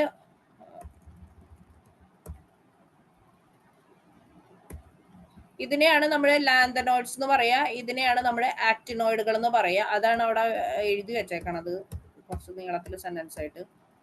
എഫ് ബ്ലോക്ക് മൂലകങ്ങൾ ഒന്നാമത്തെ നിരയിലുള്ളവ ലാന്തനോയിഡ് ആണ്, രണ്ടാമത്തെ നിരയിലുള്ളത് ആക്ടിനോയിഡുകളാണ്. 6-7 പീരീഡുകളിലായിട്ടാണ് എഫ് ബ്ലോക്ക് മൂലകങ്ങൾ ക്രമീകരിച്ചിരിക്കുന്നത്. ഓക്കെ, ക്ലിയർ ആയോ? ഇനി പറയണോ എഫ് ബ്ലോക്ക് മൂലകങ്ങള്? മെയിൻ ആയിട്ട് ലാന്തനോയിഡ്സിനെയും ആക്ടിനോയിഡ്സിനെയാണ് എഫ് ബ്ലോക്ക് മൂലകങ്ങൾ എന്ന് പറയാ. റേഡിയോ ആക്റ്റീവ് എലമെന്റ്സ് ആണ്, പിന്നെ കൃത്രിമ മൂലകങ്ങളാണ്. അവസാനത്തെ ഇലക്ട്രോൺ എഫ് സബ്ഷെല്ലിൽ വരുന്നവരെയാണ് എഫ് ബ്ലോക്ക് മൂലകങ്ങൾ എന്ന് പറയാ.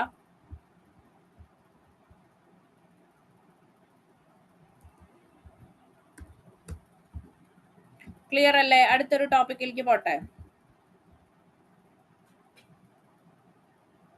ഒന്നും കൂടി പറയണോ? ഈ പീരിയോഡിക് ടേബിളിൽ എന്തെങ്കിലും ഒന്നും കൂടി പറയണം എന്നുണ്ടാ? ഒന്ന് ഓടിച്ച് പറയണം, അങ്ങനെ എന്തെങ്കിലും വേണോ?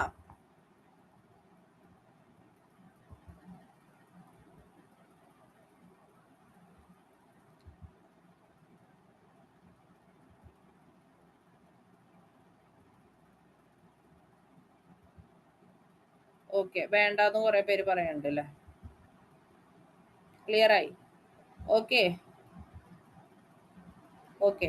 അപ്പൊ നിങ്ങൾ തന്നെ നോട്ട് നോക്കി ഒന്ന് പഠിച്ചാൽ മതി.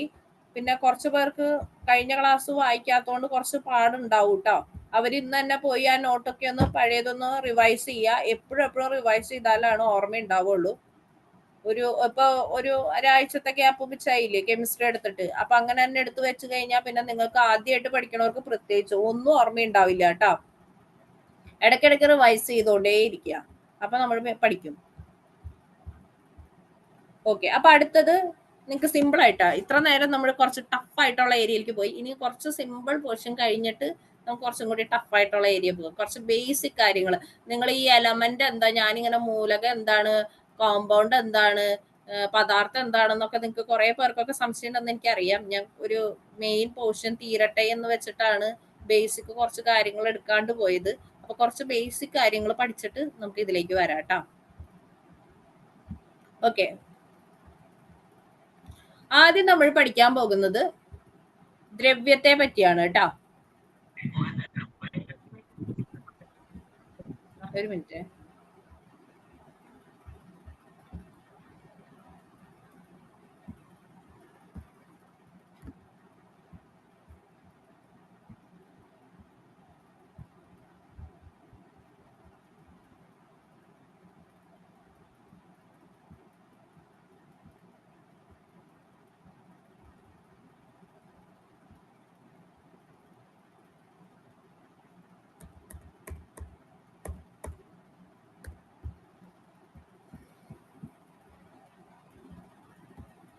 ഓക്കെ, അപ്പൊ നമ്മൾ ഇനി ആദ്യം പഠിക്കാൻ പോണത് ദ്രവ്യത്തെ പറ്റിയാണ് കേട്ടോ.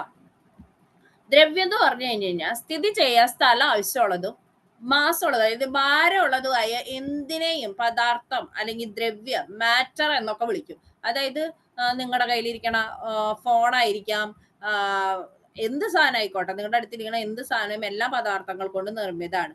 അപ്പൊ സ്ഥിതി ചെയ്യാൻ സ്ഥലം ആവശ്യമുള്ളതും ഭാരമുള്ള ഏതൊരു പദാർത്ഥത്തിനെയും നമ്മൾ എന്തെന്ന് പറയും, ഏതൊരു സാധനത്തിനെയും നമുക്ക് ദ്രവ്യം അല്ലെങ്കിൽ പദാർത്ഥം, മാറ്റർ എന്നൊക്കെ പറയാം. സ്ഥിതി ചെയ്യാൻ സ്ഥലം ആവശ്യമുള്ളതും ഭാരമുള്ളതുമായിട്ടുള്ള ഏതൊരു വസ്തുവിനെയും നമുക്ക് എന്തെന്ന് പറയാം, ദ്രവ്യം അല്ലെങ്കിൽ പദാർത്ഥം എന്ന് പറയാം. ഓക്കെ, പദാർത്ഥത്തിന് പ്രധാനപ്പെട്ട കുറച്ച് അവസ്ഥകളുണ്ട്. ഇതിൽ നിങ്ങൾ പഠിക്കേണ്ടത് പദാർത്ഥത്തിന്റെ ഒന്നാമത്തെ അവസ്ഥ ചോദിക്കാം, രണ്ടാമത്തെ അവസ്ഥ ചോദിക്കാം, മൂന്നാമത്തെ, നാലാമത്തെ, അഞ്ചാമത്തെ, അങ്ങനെയൊക്കെ ചോദിക്കാം. ഇത് കുറച്ച് ഭാഗം ഫിസിക്സിലും കൂടി കയറി വരണതാണ് കേട്ടോ. ഓക്കെ, അപ്പൊ പദാർത്ഥത്തിന്റെ ഒന്നാമത്തെ അവസ്ഥയാണ് നിങ്ങൾക്ക് അറിയണ, എല്ലാവർക്കും അറിയണ സാധനമാണ് ഖരം. പദാർത്ഥത്തിന്റെ ഒന്നാമത്തെ അവസ്ഥ ഖരം. സോളിഡ് എന്നൊക്കെ പറയുന്ന സാധനമാണ് പദാർത്ഥത്തിന്റെ ഒന്നാമത്തെ അവസ്ഥ. രണ്ടാമത്തെ അവസ്ഥയാണ് ദ്രാവകം. ദ്രാവകം എന്ന് പറഞ്ഞു കഴിഞ്ഞാൽ ലിക്വിഡ് എന്നാണ് പറയാ. മൂന്നാമത്തെ അവസ്ഥ വാതകം, ഗ്യാസ്. നാലാമത്തെ അവസ്ഥ പ്ലാസ്മ എന്നാണ് പറയാ. അഞ്ചാമത്തെ ബോസ് ഐൻസ്റ്റീൻ കണ്ടൻസേറ്റ്. ആറാമത്തെ ഫെർമിയോണിക് കണ്ടൻസേറ്റ്. ഏഴാമത്തെ ക്വാർക്ക് ഗ്ലൂവോൺ പ്ലാസ്മ. ഇനി ഒരെണ്ണം കൂടി ഉണ്ട്, ഇപ്പൊ പുതിയതായിട്ട് എക്സാമുകളിൽ വരണതാണ്, ജാൻ ടെല്ലർ മെറ്റൽ എന്നൊക്കെ പറയണത്. അത് ഞാൻ നാളെ ക്വസ്റ്റ്യൻ പേപ്പർ ഇടുമ്പോ ക്വസ്റ്റ്യൻ അങ്ങനെ ഇടാം കേട്ടോ. ഓക്കെ, അപ്പൊ പദാർത്ഥത്തിന്റെ പ്രധാനപ്പെട്ട അവസ്ഥയാണ് ഖരം, ദ്രാവകം. അത് ആ ഓർഡറിൽ തന്നെ നിങ്ങൾ പഠിക്കണം. ഒന്നാമത്തെ അവസ്ഥയുടെ പേര് ഖരം, രണ്ടാമത്തെ അവസ്ഥയുടെ പേര് ദ്രാവകം, മൂന്നാമത്തെ അവസ്ഥയുടെ പേര് ഗ്യാസ് അല്ലെങ്കിൽ വാതകം. ഓക്കെ, പിന്നെ നമ്മൾ പറഞ്ഞു നാലാമത്തെ അവസ്ഥയുടെ പേര് boss Einstein condensate. Okay, boss Einstein, ഇത് നമ്മുടെ ഇന്ത്യക്കാരനായിട്ടുള്ള സത്യേന്ദ്രനാഥ ബോസിന്റെ പേരിലാണ് ഈ ബോസ് എന്നുള്ള പേര് വരണത് കേട്ടോ. ഐൻസ്റ്റീൻ തന്നെ. Boss Einstein condensate, fermionic condensate, quark gluon plasma. നിങ്ങൾ പറഞ്ഞു നോക്കണം, ഖരം, ദ്രാവകം, വാതകം, plasma, Bose Einstein condensate, fermionic condensate, quark gluon plasma. ഓർഡറിൽ തന്നെ പഠിക്കാം. പദാർത്ഥത്തിന്റെ നാലാമത്തെ അവസ്ഥ ചോദിക്കും, അഞ്ചാമത്തെ അവസ്ഥ ചോദിക്കും, ആറാമത്തെ ഒക്കെ ചോദിക്കും. പിന്നെ നമുക്കറിയാം ഖരത്തിന്റെ പ്രത്യേകത എന്താ. നമ്മുടെ കയ്യിലിരിക്കണ, ഇപ്പൊ നിങ്ങളുടെ ക്ലാസ്സിൽ അറ്റൻഡ് ചെയ്യായിരിക്കുകയാണെങ്കിൽ അടുത്തൊരു ബുക്കും പേനയൊക്കെ കാണൂലോ അല്ലെ. അതിനൊരു നിശ്ചിത ഷേപ്പ് ഉണ്ട്, പിന്നെ അതിനൊരു വോളി ഉണ്ട്. അതിനാണ് ഖരം എന്ന് പറയാ. നിശ്ചിത ആകൃതി. ഇപ്പൊ ഒരു ബോട്ടിൽ അടുത്തുണ്ടെങ്കിൽ ആ ബോട്ടിലിന് ഒരു നിശ്ചിത ആകൃതി ഉണ്ടാവും, അതിനൊരു വ്യാപ്തം ഉണ്ടാവും അല്ലെ, അതിനൊരു ഉൾക്കൊള്ളാവുന്ന ഒരു വോളി ഉണ്ടാവും. അതിനെ പറയുന്ന പേരാണ് ഖരം എന്നുള്ള അവസ്ഥ. കണികകൾ വളരെ അടുത്തായിട്ട് സ്ഥിതി ചെയ്യുന്ന അവസ്ഥ ഖരമാണ് കേട്ടോ. കണികൾ വളരെ അടുത്തായിട്ട് സ്ഥിതി ചെയ്യുന്ന അവസ്ഥയാണ് ഖരം. ഇനി നിശ്ചിത ആകൃതി ഇല്ലാത്തതും നിശ്ചിത വ്യാപ്തവുമുള്ള പദാർത്ഥത്തിന്റെ അവസ്ഥേനെയാണ് ദ്രാവകം എന്ന് പറയുക. എന്തുകൊണ്ട് നിശ്ചിത ആകൃതി ഇല്ല എന്ന് പറയണത്? നമുക്കറിയാം, ഒരു വെള്ളം ഏത് പാത്രത്തിലാണോ എടുത്തു വെക്കണേ അതായിരിക്കും അതിന്റെ ഇത്. ഒരു കുപ്പിയിലിരിക്കണ വെള്ളം പോലെ ആ ഷേപ്പ് തന്നെ ആവണമെന്നില്ലല്ലോ. ഒരു ഗ്ലാസ്സിലിരിക്കണ പോലെ ആവില്ലല്ലോ നിങ്ങൾക്ക് ഒരു കുപ്പിയിലിരിക്കണ പോലെ തോന്നുക, അല്ലെങ്കിൽ വേറൊരു പാത്രത്തിലിരിക്കണത്. അപ്പോ അതാണ് നിശ്ചിത ആകൃതി ഇല്ല. അതെടുക്കുന്ന പാത്രത്തിന്റെ ആകൃതി ആയിരിക്കും അതിന് തോന്നുക. നിശ്ചിത ആകൃതി ഇല്ലാത്തതും നിശ്ചിത വ്യാപ്തവും ഉള്ളതുമായ പദാർത്ഥത്തിന്റെ അവസ്ഥേനെയാണ് നമ്മൾ ദ്രാവകം എന്ന് പറയാം. ഇനി നിശ്ചിത ആകൃതിയും വ്യാപ്തവും ഇല്ലാത്ത പദാർത്ഥത്തിന്റെ അവസ്ഥയാണ് വാതകം. ഇതൊരു PSC പരീക്ഷയ്ക്ക് ചോദിക്കാറുണ്ടായിരുന്നു. ഒരു ഇത്ര എമൗണ്ട് ഗ്യാസ് ഒരു പാത്രത്തിൽ നിന്ന് വേറെ ഒരു 5 ലിറ്റർ കൊള്ളാവുന്ന ഒരു ബോട്ടിലില് ഒരു പാത്രത്തിൽ ഒരു ഗ്യാസ് എടുത്തേക്കണു, അത് 3 ലിറ്ററിലേക്ക് ഉള്ള പാത്രത്തിലേക്ക് മാറ്റി കഴിഞ്ഞാൽ അപ്പൊ ആ വാതകത്തിന്റെ വോളി എന്തായിരിക്കും എന്നൊക്കെ പറഞ്ഞ് ഒരു ക്വസ്റ്റ്യൻ കണ്ടിട്ടുണ്ട്. അതായത് ഇത്രേ ഉള്ളൂ, നമ്മള് വാതകത്തിന് ഈ പറഞ്ഞ മാതിരി എടുക്കണ കണ്ടെയ്നറിന്റെ ഒരു വോളി ആയിരിക്കും അതിന്റെ ഒരു വോളിയം. അല്ലാണ്ട് വാതകത്തിന് സെപ്പറേറ്റ് ഒരു വോളിയം എന്ന് പറയാനില്ല. അതിനെയാണ് വാതകത്തിന് നിശ്ചിത ആകൃതിയും വ്യാപ്തവും ഇല്ല എന്ന് പറയണം. ഇതൊന്നും പഠിച്ചില്ലെങ്കിലും ഈ അവസ്ഥകളുടെ പേര് പഠിക്കാം. ഒന്നാമത്തെ അവസ്ഥ ഖരം, 2 ദ്രാവകം, വാതകം, plasma, Bose Einstein condensate, fermionic condensate, quark gluon plasma. ഇത് പഠിക്കാം. പിന്നെ നിങ്ങൾക്ക് അറിയണത് തന്നെയാണ്, ഖരത്തിന് ഒരു നിശ്ചിത ആകൃതിയും വ്യാപ്തവും ഉണ്ട്. ദ്രാവകത്തിനാണെങ്കിൽ നിശ്ചിത ആകൃതി ഇല്ല, വ്യാപ്തം ഉണ്ടാവും. വാതകത്തിനാണെങ്കിൽ ആകൃതി ഉണ്ടാവില്ല, നിശ്ചിത ആകൃതി ഉണ്ടാവില്ല, വ്യാപ്തം ഉണ്ടാവില്ല. ഓക്കെ, ഇത് ക്ലിയർ ആണോ?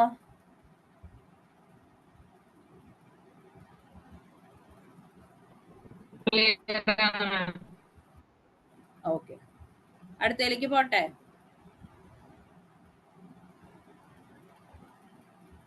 കുറച്ചും കൂടി പേരൊന്ന് റിപ്ലൈ ആക്കും. ആദ്യമായിട്ട് കേൾക്കണവരെ സംബന്ധിച്ച് കുറച്ച് പാടുണ്ടാവും. ഓക്കെ, പിന്നെ ഞാൻ ഇത്തിരി ഫാസ്റ്റ് പോണത് തീർന്നോട്ടെ സിലബസ് എന്ന് വെച്ചിട്ടാ. ഓക്കെ, അടുത്തതാണ് പ്ലാസ്മ അവസ്ഥ. പ്ലാസ്മ അവസ്ഥ എന്ന് പറഞ്ഞാൽ നമുക്കറിയാം നാലാമത്തെ അവസ്ഥയാണ് അല്ലെ. ദ്രവ്യത്തിന്റെ നാലാമത്തെ അവസ്ഥേനെ പറയണ പേരാണ് പ്ലാസ്മ. അതായത് സൂര്യനിലും നക്ഷത്രങ്ങളിലും ഒക്കെ കാണപ്പെടുന്ന അവസ്ഥ ഏതാന്ന് ചോദിച്ചാൽ പ്ലാസ്മ അവസ്ഥ. മിന്നലില് കാണപ്പെടുന്ന, ഇടിമിന്നലില് കാണപ്പെടുന്ന അവസ്ഥ ഏതാന്ന് ചോദിച്ചു കഴിഞ്ഞാൽ അതും പ്ലാസ്മ അവസ്ഥയാണ് കേട്ടോ. ഉന്നതമായ താപനിലയിൽ കണികൾ അയോണീകരിക്കപ്പെട്ട അവസ്ഥ നിലനിൽക്കുന്ന അവസ്ഥ പ്ലാസ്മ അവസ്ഥ. ഇത് പഠിച്ചില്ലേലും ഇത് രണ്ടും പഠിക്കാം കേട്ടോ. നാലാമത്തെ അവസ്ഥയാണ് സൂര്യന്റെ മറ്റ് നക്ഷത്രങ്ങളുടെ കേന്ദ്രഭാഗത്ത് കാണപ്പെടുന്ന അവസ്ഥ പ്ലാസ്മ അവസ്ഥ കേട്ടോ. പിന്നെ അഞ്ചാമത്തെ അവസ്ഥ നമ്മൾ പറഞ്ഞതാണ് ബോസ്-ഐൻസ്റ്റീൻ കണ്ടൻസേറ്റ്, ആറാമത്തെ ഫെർമിയോണിക് കണ്ടൻസേറ്റ്.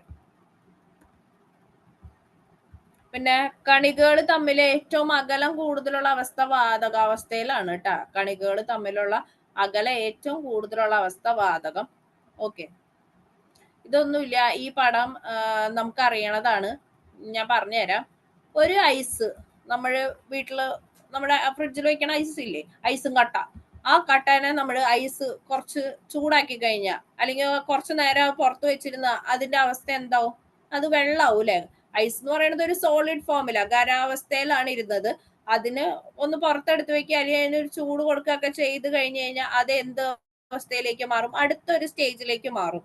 അത് ദ്രാവകം എന്നുള്ള ഒരു ഫോമിലേക്ക് മാറും. അതിനെ പിന്നെയും ഒരു ചൂട് കൊടുത്തു കഴിഞ്ഞാൽ അതിന്റെ അവസ്ഥ എന്താവും? വാതകം, വേപ്പർ സ്റ്റേറ്റിലേക്ക് മാറും. ഓക്കെ, അത്രേ ഉള്ളൂ. ഖരത്തിനെ ചൂടാക്കി കഴിഞ്ഞാൽ ദ്രാവകാവും. ഈ ഓർഡറിൽ കേട്ടോ, മുകളിലത്തെ ഓർഡറിൽ പോവാ. ഖരത്തിനെ ചൂടാക്കി കഴിഞ്ഞാൽ ദ്രാവകാവും, ദ്രാവകത്തിനെ ചൂടാക്കി കഴിഞ്ഞാൽ വാതകാവും. ഇതൊക്കെ നിങ്ങൾക്ക് അറിയണ കാര്യമാണ്. വാതകത്തിനെ നേരെ തിരിച്ച്, വാതകത്തിനെ തണുപ്പിച്ചു കഴിഞ്ഞാൽ അതെന്താവും? ദ്രാവകാവും. ദ്രാവകത്തെ തണുപ്പിച്ചു കഴിഞ്ഞാൽ ഖരവും അല്ലെ. നിങ്ങൾ വെള്ളമെല്ലാം കൊണ്ടുപോയി ഫ്രീസറിൽ കൊണ്ടുപോയി ഐസ് ആവാൻ വേണ്ടിയിട്ട്. അപ്പൊ ദ്രാവകത്തിനെ തണുപ്പിച്ചു കഴിഞ്ഞാൽ ഖരവും. ഓക്കെ, അത്രേ ഉള്ളൂ. അപ്പൊ ഇത്രയാണ് പറയണേ. എല്ലാ അവസ്ഥയിലും താപം നൽകുമ്പോൾ കണികകളുടെ ഊർജവും ചലനവും കൂടുകയും കണികകൾ തമ്മിലുള്ള ആകർഷണം കുറയുകയും ചെയ്യും. അത് ഇതിന്റെ വെച്ച് പറയണതാണ്. എല്ലാ അവസ്ഥയിലും താപം കൊടുത്തു കഴിഞ്ഞ, ഇപ്പൊ ഖരാവസ്ഥയിൽ താപം കൊടുത്തു കഴിഞ്ഞത് എന്താ? കണികകളുടെ ഊർജം അതേപോലെ ചലനവും കൂടും. അതേപോലെ ആകർഷണ ബലമാണെങ്കിൽ കുറയുകയും ചെയ്യും. ഊർജവും ചലനവും കൂടും. താപം നൽകി കഴിഞ്ഞാൽ കണികളുടെ ഊർജവും ചലനവും കൂടും, എനർജിയും മൂവ്മെന്റും കൂടും. പക്ഷെ കണികൾ തമ്മിലുള്ള ആകർഷണം കുറയുകയാണ് ചെയ്യുന്നത്. ഓക്കെ, ക്ലിയർ ആയില്ലേ? ഇത് പഠിച്ചില്ലെങ്കിലും ഇമ്പോർട്ടന്റ്, കുഴപ്പമില്ല കേട്ടോ, ജസ്റ്റ് ഒന്ന് അറിഞ്ഞിരുന്നാൽ മതി. ഇതൊന്ന് മനസ്സിലാക്കിയിരിക്കാം. ഖരത്തിനെ ചൂടാക്കി കഴിഞ്ഞാൽ ദ്രാവകം, ഇത് ഐസിന്റെ വെച്ച് പറയണതാണ്. ഇനി ഫിസിക്സിലും ഇതിന്റെ കുറച്ച് കാര്യങ്ങൾ ജലത്തിന്റെ വെച്ച് കയറി വരും കേട്ടോ. ക്ലിയർ അല്ലേ?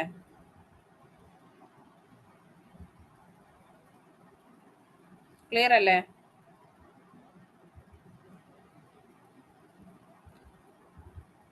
ഈ ഭാഗത്ത് നിന്ന് പഠിക്കേണ്ട മെയിൻ കാര്യങ്ങളൊക്കെ ഞാൻ പറഞ്ഞു തരുന്നുണ്ട്. എന്തെങ്കിലും ഡൗട്ട് ഉണ്ടോ?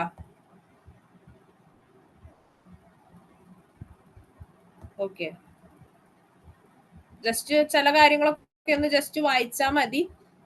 മെയിൻ ആയിട്ട് പഠിക്കേണ്ടത് ദ്രവ്യം എന്താന്ന് പഠിക്കുക, ദ്രവ്യത്തിന്റെ അവസ്ഥകൾ പഠിക്കുക, ആ ഓർഡറിൽ തന്നെ പഠിക്കുക. ഒന്നാമത്തെ അവസ്ഥ ചോദിച്ചാലും രണ്ടാമത്തെ, മൂന്നാമത്തെ, നാലാമത്തെ ഒക്കെ ചോദിച്ചാലും അറിഞ്ഞിരിക്കണം കേട്ടോ. പിന്നെ നിങ്ങൾക്ക് കോമൺ സെൻസിൽ അറിയാവുന്ന കാര്യമാണ് ഐസ് എന്ന് പറഞ്ഞ ഒരു ഖരം, അതിനെ ചൂടാക്കി കഴിഞ്ഞാൽ ദ്രാവകം ലിക്വിഡ് ഫോമിലേക്ക് മാറ്റും. അതിനെ പിന്നെയും ചൂടാക്കി കഴിഞ്ഞാൽ വേപ്പർ ഫോമിലേക്ക് മാറും. ആ വേപ്പർ ഫോമിനെ തണുപ്പിച്ച് കഴിഞ്ഞു കഴിഞ്ഞാൽ അത് കണ്ടൻസേറ്റ് ചെയ്ത്, നമുക്കറിയാം വേപ്പറിനെ കണ്ടൻസേറ്റ് ചെയ്ത് കഴിഞ്ഞു കഴിഞ്ഞാൽ അത് ലിക്വിഡ് ഫോമിലേക്ക് മാറും. ലിക്വിഡിൽ നിന്ന് അത് പിന്നെയും തണുപ്പിച്ച് കഴിഞ്ഞ് കഴിഞ്ഞാൽ സോളിഡ് ഫോമിലേക്ക് മാറും. ഇനി ഇത് ഇമ്പോർട്ടന്റ് ആട്ടാ, ഇത് എന്തായാലും പഠിക്കണേ. ഖരപദാർത്ഥങ്ങൾ ചൂടാക്കി, ഇപ്പൊ നമ്മൾ പറഞ്ഞ ഇപ്പോഴത്തെ ഓർഡറിൽ ഖരത്തിനെ ചൂടാക്കി കഴിഞ്ഞാൽ ശരിക്കും പറഞ്ഞാൽ ദ്രാവകമാണ് ആവേണ്ടത്. അത് കഴിഞ്ഞേ വാതകം എന്നുള്ള ഒരു സ്റ്റേജിലേക്ക് പോവുള്ളൂ. പക്ഷെ ഈ ദ്രാവകം എന്നുള്ള സ്റ്റേജിലേക്ക് പോവാണ്ട് ഖരം നേരിട്ട് വാതകം ആവണേനെ പറയണ പേരാണ് സബ്ലിമേഷൻ, അല്ലെങ്കിൽ മലയാളം ഉത്പതനം എന്നൊക്കെ പറയും. ഉത്പതനം എന്നൊക്കെ പറയുന്ന സാധനമാണ്. ഖരപദാർത്ഥങ്ങൾ ചൂടാക്കി കഴിഞ്ഞാൽ ദ്രാവകമാകാതെ നേരിട്ട് വാതകമാകുന്ന പ്രക്രിയനെ പറയണ പേരാണ് സബ്ലിമേഷൻ. ഉൽപാദനം എന്നാണ് ചോദിക്കുക. ഇതിന്റെ എക്സാമ്പിൾ ഭയങ്കര ഇമ്പോർട്ടന്റ് ആട്ടോ. പാറ്റ ഗുളിക, അയഡിൻ, കർപ്പൂരം. കർപ്പൂരമൊക്കെ നിങ്ങൾ പുറത്തെടുത്ത് വെച്ച് കഴിഞ്ഞാൽ അത് എന്ത് ചെയ്യും? അത് നേരിട്ട് വാതകമായിട്ട് മാറും. അത്രേ ഉള്ളൂ, ലിക്വിഡ് ഫോമിലേക്ക് വരില്ല. ഓക്കെ, അപ്പൊ അതിനെയാണ് നമ്മൾ പറയുക ഉത്പതനം. അപ്പൊ ഉത്പതനത്തിന് എക്സാമ്പിൾ, അല്ലെങ്കിൽ പാറ്റ ഗുളികയില് അല്ലെങ്കിൽ കർപ്പൂരത്തില് സംഭവിക്കുന്ന അവസ്ഥ മാറ്റം ഏതാന്നൊക്കെ ചോദിക്കാറുണ്ട്. അത് സപ്ലിമേഷൻ എന്ന് പറഞ്ഞ ഒരു അവസ്ഥയാണ് ഉത്പതനം. ഓക്കെ, പിന്നെ ചലന സ്വാതന്ത്ര്യമുള്ള കണികൾ സ്വയമേവ പരസ്പരം കലരുന്ന പ്രവർത്തനം, ഡിഫ്യൂഷൻ. എക്സാമ്പിൾ പറഞ്ഞു കഴിഞ്ഞാൽ ഡിഫ്യൂഷൻ നിങ്ങൾക്ക് കിട്ടും. നമ്മളൊരു സാധനം, നമ്മുടെ വീട്ടിൽ മീൻ വറുത്ത് കഴിഞ്ഞ് കഴിഞ്ഞാൽ അപ്പുറത്തെ വീട്ടിലും കൂടി മീൻ വറുത്തതിന്റെ മണം അടിക്കും അല്ലെ, അല്ലെങ്കിൽ അപ്പുറത്തെ വീട്ടിൽ നല്ല മീൻ വറുത്തതിന്റെ മണം അടിച്ചു കഴിഞ്ഞ് കഴിഞ്ഞാൽ നമുക്ക് കൊതി വരില്ലേ? അപ്പൊ അതൊക്കെ ഡിഫ്യൂഷൻ എക്സാമ്പിൾ ആണ് കേട്ടോ. ഓക്കെ, അപ്പൊ ആഹാര സാധനങ്ങളുടെ മണം വ്യാപിക്കുന്നത്, ചന്ദനത്തിരി കത്തുമ്പോ, ബസ്സിലൊക്കെ പോകുമ്പോ ചന്ദനത്തിരി കത്തിച്ചു വെച്ചിട്ടുണ്ടെങ്കിൽ ചിലവർക്ക് അത് പറ്റിയില്ല എന്നൊക്കെ വരും അല്ലെ. ചന്ദനത്തിരി കത്തിക്കുമ്പോ സുഗന്ധം വ്യാപിക്കുന്നത്, ഇതൊക്കെ ഡിഫ്യൂഷന് എക്സാമ്പിൾ ആണ് കേട്ടോ. ചലന സ്വാതന്ത്ര്യമുള്ള കണികകൾ സ്വയമേവ പരസ്പരം കലരുന്ന പ്രവർത്തനം. ഡിഫ്യൂഷൻ എക്സാമ്പിൾ എന്താന്ന് പഠിച്ചാൽ മതി. ആഹാര സാധനങ്ങളുടെ മണം വ്യാപിക്കുന്നത്, ചന്ദനത്തിരി കത്തിക്കുമ്പോൾ സുഗന്ധമൊക്കെ വ്യാപിക്കുന്നത് ഡിഫ്യൂഷൻ പ്രോസസ് ആണ്. സബ്ലിമേഷൻ എന്താണെന്ന് പഠിക്കണം. ഖരപദാർത്ഥങ്ങൾ ചൂടാക്കിയ നേരിട്ട് വാതകം മാറുന്ന പ്രക്രിയനെ പഠിക്കണം, അതിന്റെ പേരും പഠിക്കണം, അതിനുള്ള എക്സാമ്പിളും പഠിക്കണം. ഡിഫ്യൂഷന് എക്സാമ്പിൾ പഠിച്ചാൽ മതി. ക്ലിയർ അല്ലേ? ഒന്നുമില്ല, വളരെ കുറച്ച് കാര്യങ്ങളെ പറഞ്ഞിട്ടുള്ളൂ. ക്ലിയർ ആണോ? ക്ലിയർ ആണ്. ഓക്കെ, അടുത്തേക്ക് പോട്ടെ.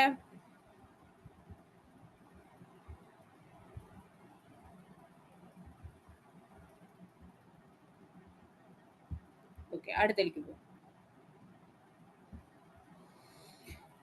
നമ്മള് പദാർത്ഥങ്ങളെ നമുക്ക് മെയിൻ ആയിട്ട് രണ്ടാൾക്കാരായിട്ട് തിരിക്കാം, രണ്ടായിട്ട് തിരിക്കാം. ഒന്ന് ശുദ്ധ പദാർത്ഥങ്ങള്, രണ്ടാമത്തെ മിശ്രിതങ്ങള്. ഒന്നാമത്തെയാണ് ശുദ്ധ പദാർത്ഥങ്ങള്, രണ്ടാമത്തെ മിശ്രിതങ്ങള്. ഒരേ സ്വഭാവമുള്ള കണികകളാൽ നിർമ്മിതമായ പദാർത്ഥത്തിനെയാണ് ശുദ്ധ പദാർത്ഥങ്ങൾ എന്ന് പറയുക. ഒരേ സ്വഭാവമുള്ള കണികകളാൽ നിർമ്മിതമായ പദാർത്ഥങ്ങളാണ് ശുദ്ധ പദാർത്ഥങ്ങൾ. ശുദ്ധ പദാർത്ഥങ്ങൾക്ക് എക്സാമ്പിൾ ആണ് സ്വർണം, ജലം, ഐസ്, നീരാവി, പഞ്ചസാര. നിങ്ങൾ പഞ്ചസാര കഴിച്ചു നോക്കിയ പഞ്ചസാരക്ക് എല്ലാ അതിലുള്ള 1 കിലോ പഞ്ചസാര ഉണ്ടെങ്കിൽ 1 കിലോ പഞ്ചസാരക്കും ഒരേ ടേസ്റ്റ് തന്നെയല്ലേ, വ്യത്യാസമൊന്നും ഇല്ലല്ലോ. ഓക്കെ, ഐസ്, എല്ലാ ഐസും ഒരേപോലെയൊക്കെ തന്നെയല്ലേ ഇരിക്കണത്. അപ്പൊ ഇവിടെ ഉപ്പ് തിന്നു കഴിഞ്ഞു കഴിഞ്ഞാൽ ഉപ്പൊക്കെ ഒരു ശുദ്ധ പദാർത്ഥത്തിന് എക്സാമ്പിളാണ്. ഉപ്പിന് എല്ലാവരും ഒരേ പ്രോപ്പർട്ടി തന്നെയാണ് അല്ലെ. ഉപ്പ് കഴിച്ചു കഴിഞ്ഞു കഴിഞ്ഞാൽ ഒരേപോലെ തന്നെ നമുക്ക് ടേസ്റ്റ് ചെയ്യാം അല്ലെ. ജലത്തിന്റെയും ഉപ്പിന്റെയും സ്വർണത്തിന്റെയും കണികൾക്ക് അതിൻ്റെതായ വ്യത്യസ്ത സ്വഭാവമല്ല ഉള്ളത്. ഇങ്ങനെ ഒരേ സ്വഭാവമുള്ള കണികളാൽ നിർമ്മിതമായ പദാർത്ഥങ്ങളെ പറയണ പേരാണ് ശുദ്ധ പദാർത്ഥങ്ങൾ.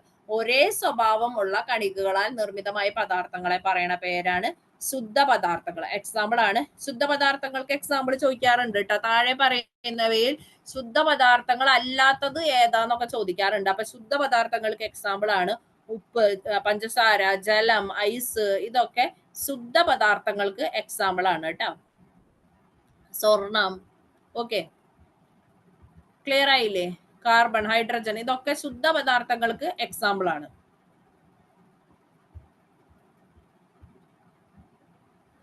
ഓക്കെ, ഒരേ സ്വഭാവമുള്ള കണികളാൽ നിർമ്മിതമായിട്ടുള്ള പദാർത്ഥങ്ങളെയാണ് നമ്മൾ ശുദ്ധ പദാർത്ഥങ്ങൾ എന്ന് പറയുന്നത്. ഇനി ഇത് ഉപ്പും പഞ്ചസാരയുടെയും കാര്യമാണ് ഞാൻ പറഞ്ഞത്. ഉപ്പും പഞ്ചസാരയുടെയും കാര്യം. ഇനി വ്യത്യസ്ത സ്വഭാവങ്ങളുള്ള കണികളാൽ നിർമ്മിതമായ സാധനങ്ങളെയാണ് നമ്മൾ മിശ്രിതങ്ങൾ എന്ന് പറയാ കേട്ടാ. വ്യത്യസ്ത സ്വഭാവങ്ങളുള്ള കണികളാൽ നിർമ്മിതമായ പദാർത്ഥങ്ങളാണ് മിശ്രിതങ്ങൾ. അതിന് എക്സാമ്പിൾ ആണ് ഉപ്പ് വെള്ളം എന്ന് പറയുന്നത്. ഉപ്പ് വെള്ളം അല്ലെങ്കിൽ പഞ്ചസാര വെള്ളത്തിൽ അലിയിച്ച പഞ്ചസാര വെള്ളം എന്നൊക്കെ പറയണത്. ഉപ്പ് വെള്ളം എന്ന് പറയുമ്പോ അതിൽ എന്തുണ്ട്? ഉപ്പുണ്ട്, വെള്ളമുണ്ട്. പഞ്ചസാര വെള്ളം എന്ന് പറയുമ്പോൾ അതിൽ പഞ്ചസാര ഉണ്ടാവും, വെള്ളം ഉണ്ടാവും. അങ്ങനെ ഉപ്പുവെള്ളത്തിൽ ഉപ്പിന്റെ സ്വഭാവമുള്ള കണികകളും ജലത്തിന്റെ സ്വഭാവമുള്ള കണികകളും കാണും. ഇങ്ങനെ വ്യത്യസ്ത സ്വഭാവമുള്ള കണികകളാൽ നിർമ്മിതമായ പദാർത്ഥങ്ങളെയാണ് നമ്മൾ മിശ്രിതം എന്ന് പറയാം. ഓക്കെ, ക്ലിയർ ആണോ?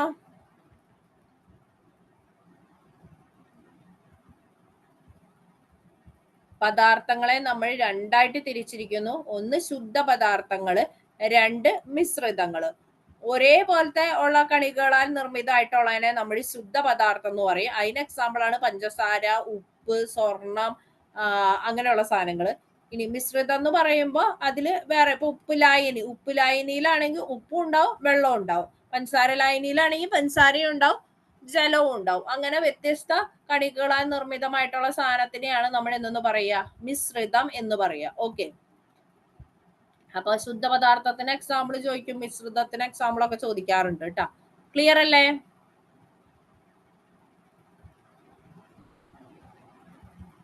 ക്ലിയർ അല്ലേ? ഓക്കെ, അടുത്തതേ. ഇനി പഞ്ചസാര ഒരു ശുദ്ധ പദാർത്ഥമാണെന്ന് നമ്മൾ പറഞ്ഞിരുന്നു. ഇനി ഈ പഞ്ചസാരനെ നമ്മൾ കരിയിച്ചു കഴിഞ്ഞാൽ, നമ്മൾ കാരമലൈസ് ചെയ്യാൻ, ചിലർ കേക്ക് ഉണ്ടാക്കുമ്പോഴൊക്കെ കാരമലൈസ് ചെയ്യാറുണ്ട്, അങ്ങനെയൊക്കെ നിങ്ങൾക്ക് അറിയാം. അത് കാരമലൈസ് ചെയ്ത് കഴിഞ്ഞാൽ നമുക്ക് എന്ത് കിട്ടും? ഒരു ബ്രൗൺ കളർ, ഒരു കറുപ്പ പോലത്തെ ഒരു കളർ. കൂടുതൽ കരിച്ചു കഴിഞ്ഞ് കഴിഞ്ഞാൽ ഒരു കരി പോലത്തെ ഒരു കളറിലേക്ക് വരും. അല്ല, ഒരു ബ്രൗൺ കളറിലൊരു ഡാർക്ക് ബ്രൗൺ കളറിലെ ടെക്സ്ചറിലേക്ക് അത് മാറും. ഓക്കെ, അത് എന്തുകൊണ്ട് അത് ആ കളറിലേക്ക് മാറണേ എന്ന് നിങ്ങൾ ചിന്തിച്ചിട്ടുണ്ടാവും. ഓക്കെ, അത് നമുക്കൊന്ന് നോക്കാം. പഞ്ചസാര എന്ന ശുദ്ധ പദാർത്ഥത്തെ കാർബൺ, ഹൈഡ്രജൻ, ഓക്സിജൻ എന്നീ ഘടകങ്ങളാക്കാൻ കഴിയും. അതായത് പഞ്ചസാരയിൽ കാർബൺ ഉണ്ട്, ഹൈഡ്രജൻ ഉണ്ട്, ഓക്സിജൻ ഉണ്ട്. ഈ മൂന്ന് കാര്യങ്ങളും കൊണ്ടാണ് പഞ്ചസാര ഉണ്ടാക്കിയിരിക്കുന്നത്. സോഡിയം ക്ലോറൈഡ്, നമ്മുടെ ഉപ്പ്, വീട്ടിൽ ഉപയോഗിക്കണ കറിക്ക് ഉപയോഗിക്കണ ഉപ്പ്, അതിൽ സോഡിയം ഉണ്ട്, ക്ലോറൈഡും ഉണ്ട്, ക്ലോറിനും ഉണ്ട്. അപ്പൊ ഇതേപോലെ പഞ്ചസാര എന്ന് പറഞ്ഞ സാധനത്തിൽ കാർബൺ, അതിലെ കാർബണിന്റെ കളറാണ് ഈ കറുത്ത കളറിൽ കാണുന്നത്. ഓക്കെ, കരിച്ചു കഴിഞ്ഞ് കഴിഞ്ഞാൽ കാർബൺ, ഹൈഡ്രജൻ, ഓക്സിജൻ എന്നൊക്കെ നമുക്ക് ഈ പഞ്ചസാര എന്ന് പറയുന്നത് ഒരു ശുദ്ധ പദാർത്ഥമാണ്. അതിനെ നമുക്ക് പിന്നെയും ഒന്നും കൂടി എന്താ പറയാ, ഘടകങ്ങളാക്കാൻ പറ്റും. എങ്ങനെ? കാർബൺ, ഹൈഡ്രജൻ, ഓക്സിജൻ എന്നീ ഘടകങ്ങളാക്കാൻ പറ്റും. വെള്ളം നമുക്കറിയാം, ഹൈഡ്രജനും ഓക്സിജനും കൂടി ചേർന്നാണ് വാട്ടർ ഉണ്ടാവുന്നത്. അതിനെ ഘടകങ്ങളാക്കി നമുക്ക് ഹൈഡ്രജനും ഓക്സിജനും കിട്ടും. ഓക്കെ, അതേപോലെ ജലം എന്ന് പറയുന്നത് ഒരു ശുദ്ധ പദാർത്ഥമാണ്. അതിനെ നമുക്ക് ഹൈഡ്രജൻ, ഓക്സിജൻ എന്നീ ഘടകങ്ങളാക്കാൻ പറ്റും. പിന്നെ ഇനി ഈ പറഞ്ഞ കാർബൺ, ഹൈഡ്രജൻ, ഓക്സിജൻ, ഈ പറഞ്ഞ സാധനങ്ങളെ ഇനിയും നമുക്ക് ഘടകങ്ങളാക്കാൻ പറ്റുമോ? ഇനിയും നമുക്ക് അതിനെ ഫാക്ടറൈസ് ചെയ്ത് കുഞ്ഞിതാക്കാൻ പറ്റുമോ? ഇല്ല. ഇനി നമുക്ക് ഇതിനെ കാർബണെ ഇനിയും ചെറുതാക്കാൻ പറ്റില്ല, അല്ലെ? കാർബൺ, ഹൈഡ്രജൻ, ഓക്സിജൻ, സ്വർണം, വെള്ളി മുതലായ ശുദ്ധ പദാർത്ഥങ്ങളെ വീണ്ടും രാസപ്രവർത്തനത്തിലൂടെ ഘടകങ്ങളാക്കാൻ സാധിക്കില്ല. അപ്പൊ ശുദ്ധ പദാർത്ഥം എന്ന് പറയുന്നത് ഒരേ കണികകളാൽ നിർമ്മിതമായ, ഒരേ സ്വഭാവമുള്ള കണികകളായി നിർമ്മിതമായ പദാർത്ഥങ്ങളെയാണ് നമ്മൾ ശുദ്ധ പദാർത്ഥങ്ങൾ എന്ന് പറയാം.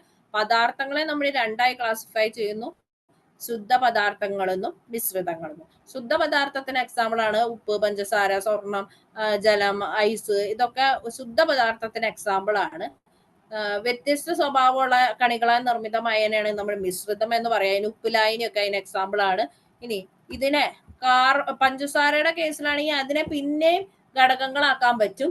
ജലത്തിനെ നമുക്ക് ഹൈഡ്രജൻ, ഓക്സിജൻ എന്നീ ഘടകങ്ങളാക്കാൻ പറ്റും. എന്നാ ഈ പറഞ്ഞ കാർബൺ, ഹൈഡ്രജൻ, ഓക്സിജൻ, സ്വർണ്ണ, വെള്ളിനെ പിന്നെ രാസപ്രവർത്തനത്തിലൂടെ ഘടകങ്ങളാക്കാൻ സാധിക്കില്ല. ഓക്കെ, അപ്പൊ ഇങ്ങനെ രാസപ്രക്രിയയിലൂടെ വിഘടിപ്പിച്ച് ഘടകങ്ങളാക്കാൻ സാധിക്കാത്ത ശുദ്ധ പദാർത്ഥങ്ങളെ നമ്മൾ പറയണ പേരാണ് മൂലകങ്ങൾ. ഇതാണ് ഇത്ര നേരം നമ്മൾ പറഞ്ഞുകൊണ്ടിരുന്ന മൂലകങ്ങൾ. അതിനെ രാസപ്രക്രിയയിലൂടെ പിന്നെ ഘടകങ്ങളാക്കാൻ പറ്റില്ല. മൂലകങ്ങൾക്ക് എക്സാമ്പിൾ ആണ് sodium, copper, silver, hydrogen, oxygen എന്നിങ്ങനെയുള്ളത്. ഓക്കെ, ക്ലിയർ ആയോ? മൂലകങ്ങൾ എന്താന്ന് ക്ലിയർ ആയോ? ക്ലിയർ ആയോ?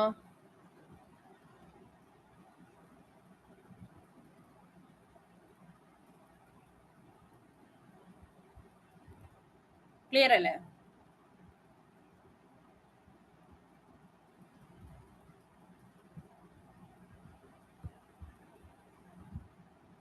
ഓക്കെ, അപ്പോ ശുദ്ധ പദാർത്ഥങ്ങളെ നമ്മൾ പറയണ ഒരു ക്ലാസിഫിക്കേഷൻ ആണ് ശുദ്ധ പദാർത്ഥങ്ങൾക്ക് തന്നെ എലമെന്റ്. അതായത് രാസപ്രക്രിയയിലൂടെ വിഘടിപ്പിച്ച് ഘടകങ്ങളാക്കാൻ സാധിക്കാത്ത ശുദ്ധ പദാർത്ഥങ്ങളെ നമ്മൾ മൂലകങ്ങൾ എന്ന് പറയും.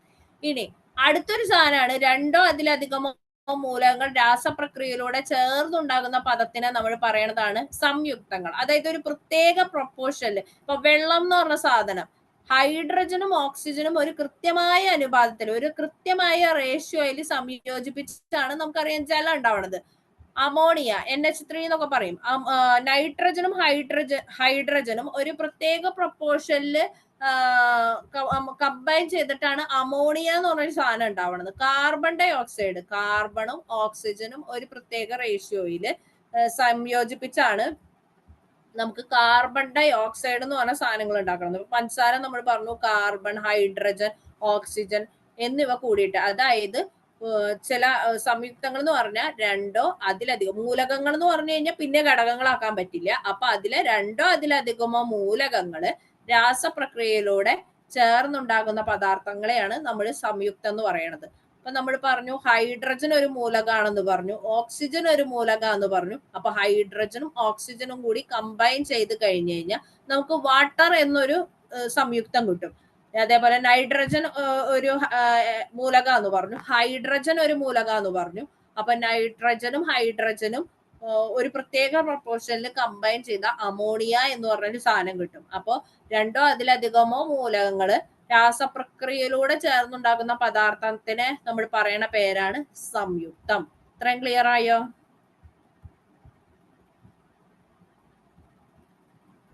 കിട്ടിയോ? ആരും ഒന്നും മിണ്ടണില്ലല്ലോ, എല്ലാവർക്കും ഡൗട്ടായ? ക്ലിയർ ആണ്. ഒന്നുകൂടി പറഞ്ഞുതരാം. പദാർത്ഥം എന്ന് പറഞ്ഞാൽ സ്ഥിതി ചെയ്യാൻ സ്ഥലം ആവശ്യമുള്ളതും ഭാരമുള്ള ഏതൊരു വസ്തുവിനെയും നമ്മള് ദ്രവ്യം, പദാർത്ഥം എന്നൊക്കെ പറയും. ഈ പദാർത്ഥത്തിനെ നമ്മൾ രണ്ടായിട്ട് ക്ലാസിഫൈ ചെയ്തിട്ടുണ്ട്, ശുദ്ധ പദാർത്ഥവും അതേപോലെ തന്നെ മിശ്രിതവും. ശുദ്ധ പദാർത്ഥം എന്ന് പറഞ്ഞാൽ ഒരേ ഇനം കണികകൾ കൊണ്ട് നിർമ്മിതമായിട്ടുണ്ടെങ്കിൽ അതിനെ നമ്മൾ ശുദ്ധ പദാർത്ഥം എന്ന് പറയും. അതാണ് പഞ്ചസാര, ഉപ്പ്, അതൊക്കെ ശുദ്ധ പദാർത്ഥ. ഈ ശുദ്ധ പദാർത്ഥത്തിൽ തന്നെ പിന്നെയും ഘടകങ്ങളാക്കാൻ പറ്റുമെങ്കിൽ, അതാണ് പഞ്ചസാരയൊക്കെ പറഞ്ഞത്. പഞ്ചസാര ഒന്നും കൂടി നമ്മൾ കാരമലൈസ് ചെയ്ത് അതൊരു കറുത്ത കളറിൽ ഒരു ബ്രൗണിഷ് ടെക്സ്ചറിലേക്ക് പോകും. അപ്പൊ പിന്നെയും ഘടകങ്ങളാക്കാൻ പറ്റുന്നതിനെയാണ് നമ്മൾ എന്തെന്ന് പറയാം, നമ്മള് പിന്നെയും ഘടകങ്ങളാക്കാൻ പറ്റും. അപ്പൊ രാസപ്രക്രിയയുടെ ഘടകങ്ങളാക്കാൻ പറ്റാവുന്ന കാര്യങ്ങളുണ്ട്, പറ്റാത്ത കാര്യങ്ങളുണ്ട്. അങ്ങനെ ഘടകങ്ങളാക്കാൻ പറ്റാത്ത കാര്യത്തിനെ നമ്മള് മൂലകം എന്ന് പറയും. ഇനി ഈ പറഞ്ഞ രണ്ടോ അതിലധികമോ മൂലകങ്ങള് സംയോജിപ്പിച്ചാണ് നമുക്ക് സംയുക്തം, കോമ്പൗണ്ട് എന്ന് പറഞ്ഞ സാധനം ഉണ്ടാവണത്. ക്ലിയർ അല്ലേ? അടുത്ത പറയട്ടെ.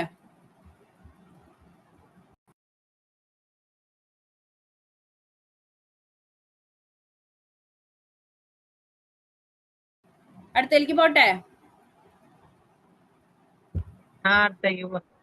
ഓക്കെ.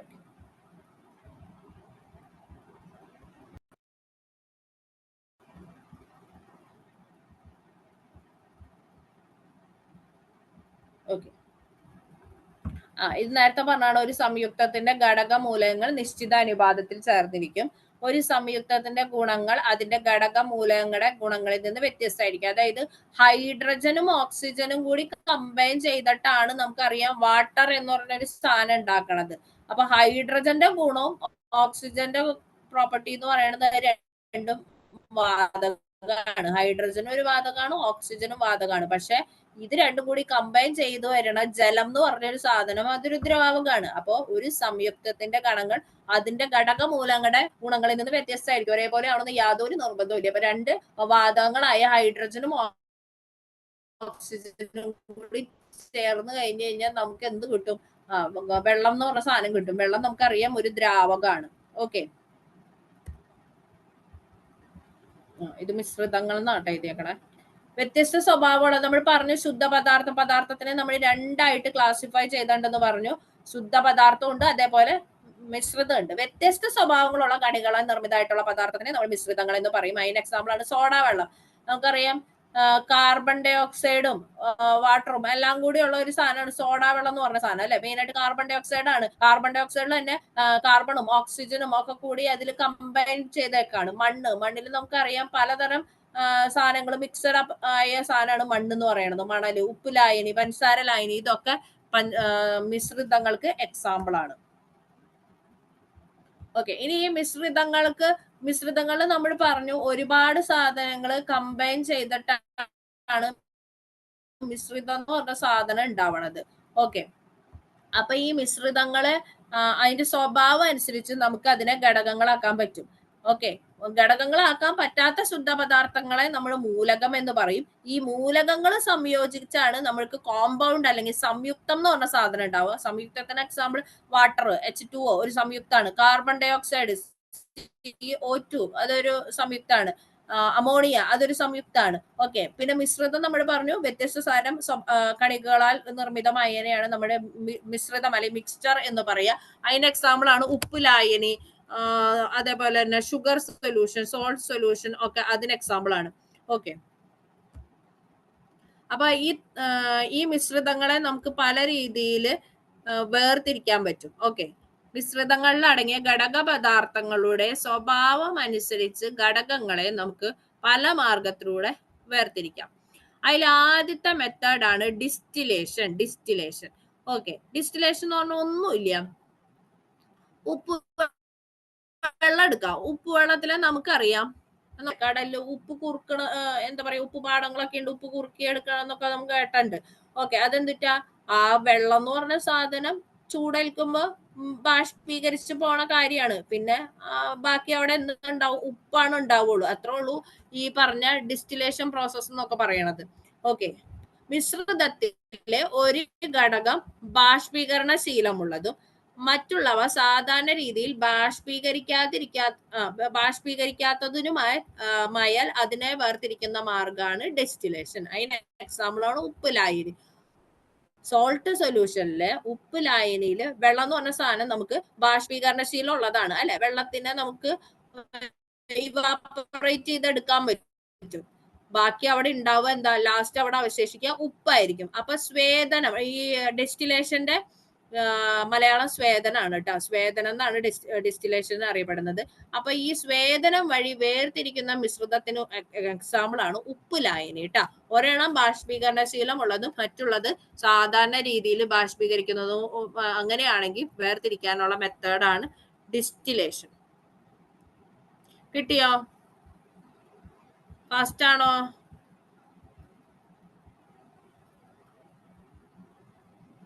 പോവാന്നാ? എങ്ങടാ പോണ്ടേ?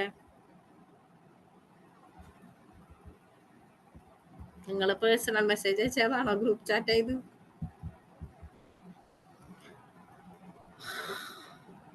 ഓക്കെ, ക്ലിയർ ആണോ? അടുത്തേക്ക് പോട്ടെ.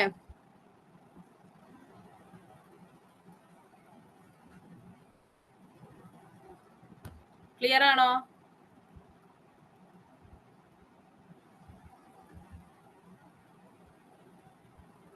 ഓ, നെക്സ്റ്റ് ക്ലാസ് പോവാന്ന്. ഓക്കെ ഓക്കെ, അങ്ങനെ എനിക്ക് മനസ്സിലാവാഞ്ഞതാ.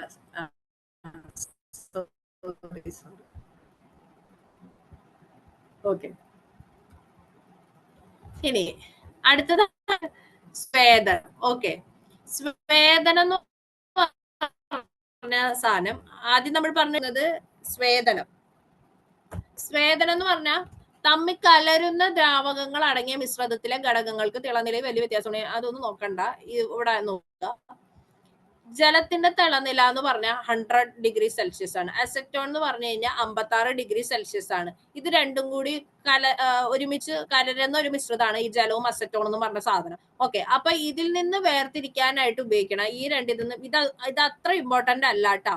ഓക്കെ, നമ്മൾ നേരത്തെ പറഞ്ഞ ഡിസ്റ്റിലേഷൻ എന്ന് പറഞ്ഞ പ്രോസസ്സില് അതുവഴി അതിന്റെ ഒരു ഉപയോഗമാണ് പറയണത്.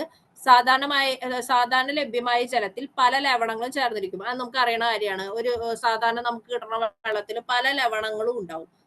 ലവണങ്ങൾ എന്ന് പറഞ്ഞാൽ സോൾട്ട് കേട്ടോ. അവയെ സ്വേദനം വഴി നീക്കം ചെയ്താണ് കുത്തിവെപ്പിനും സ്റ്റോറേജ് ബാറ്ററികളിലും മറ്റും ഉപയോഗിക്കാനുള്ള ഡിസ്റ്റിൽഡ് വാട്ടർ നിർമ്മിക്കുന്നത്. നിങ്ങൾ കേട്ടോ, ഡിസ്റ്റിൽഡ് വാട്ടർ ആണെന്ന് പറഞ്ഞ് കേട്ടോ. അപ്പൊ അതിലുള്ള സാധാരണ ഉള്ള ജലത്തിലുള്ള സോൾട്ടുകളും അതിലുള്ള മിനറൽസും സാധനങ്ങളൊക്കെ മാറ്റിയിട്ട് അത് ഡിസ്റ്റിലേഷൻ അല്ലെങ്കിൽ സ്വേദനം വഴി നീക്കം ചെയ്തിട്ടാണ് ഈ പറഞ്ഞ ഡിസ്റ്റിൽഡ് വാട്ടർ ഉണ്ടാക്കണമെന്നാണ് പറയണത്. അപ്പുറത്തുകൊണ്ടുണ്ടായിരുന്നു. ഓക്കെ, ക്ലിയർ അല്ലേ? ഇനി ഇത് തമ്മിൽ കലരുന്ന ദ്രാവകങ്ങൾ അടങ്ങിയ, അതായത് രണ്ടും മിക്സ് ആവുന്ന ദ്രാവകങ്ങൾ, തമ്മിൽ കലരുന്ന ദ്രാവകങ്ങൾ അടങ്ങിയ മിശ്രിതത്തിലെ ഘടകങ്ങൾക്ക് തിളനിലയിൽ വലിയ വ്യത്യാസമുണ്ടെങ്കിൽ വേർതിരിക്കാൻ ഉപയോഗിക്കുന്ന മാർഗമാണ് സ്വേദനം. അതായത് ഇവിടെ നോക്കിയ ജലവും അസറ്റോണും തമ്മിൽ കലരുന്നതാണ്. ജലത്തിന്റെ 100 ഡിഗ്രി സെൽഷ്യസ് ആണ്, അസറ്റോണിന്റെ 56 ഡിഗ്രി സെൽഷ്യസ് ആണ് തിളനില. അപ്പൊ ഇവര് തമ്മിലുള്ള ഒരു തിളനില എന്ന് പറയുന്നത് കുറച്ച് ഡിഫറൻസ് ഉണ്ട് അല്ലെ? അപ്പൊ ഇങ്ങനെ രണ്ടും തമ്മിൽ കലരുന്ന മിശ്രിതങ്ങളാണെന്നുണ്ടെങ്കിൽ അവരെ തമ്മിൽ സെപ്പറേറ്റ് ചെയ്യാൻ വേണ്ടിയിട്ട് ഉപയോഗിക്കുന്ന മെത്തേഡാണ് സ്വേദനം. ജസ്റ്റ് ഇതൊന്ന് നോക്കിപ്പോയാൽ മതി, ഇമ്പോർട്ടന്റ് ആയിട്ടുള്ളത് ഞാൻ പറഞ്ഞുതരാം. ഡിസ്റ്റിലേഷൻ ഒന്ന് പഠിക്കണം കേട്ടോ. ഓക്കെ, ഡിസ്റ്റിലേഷൻ ഇതൊന്ന് പഠിക്കണേ.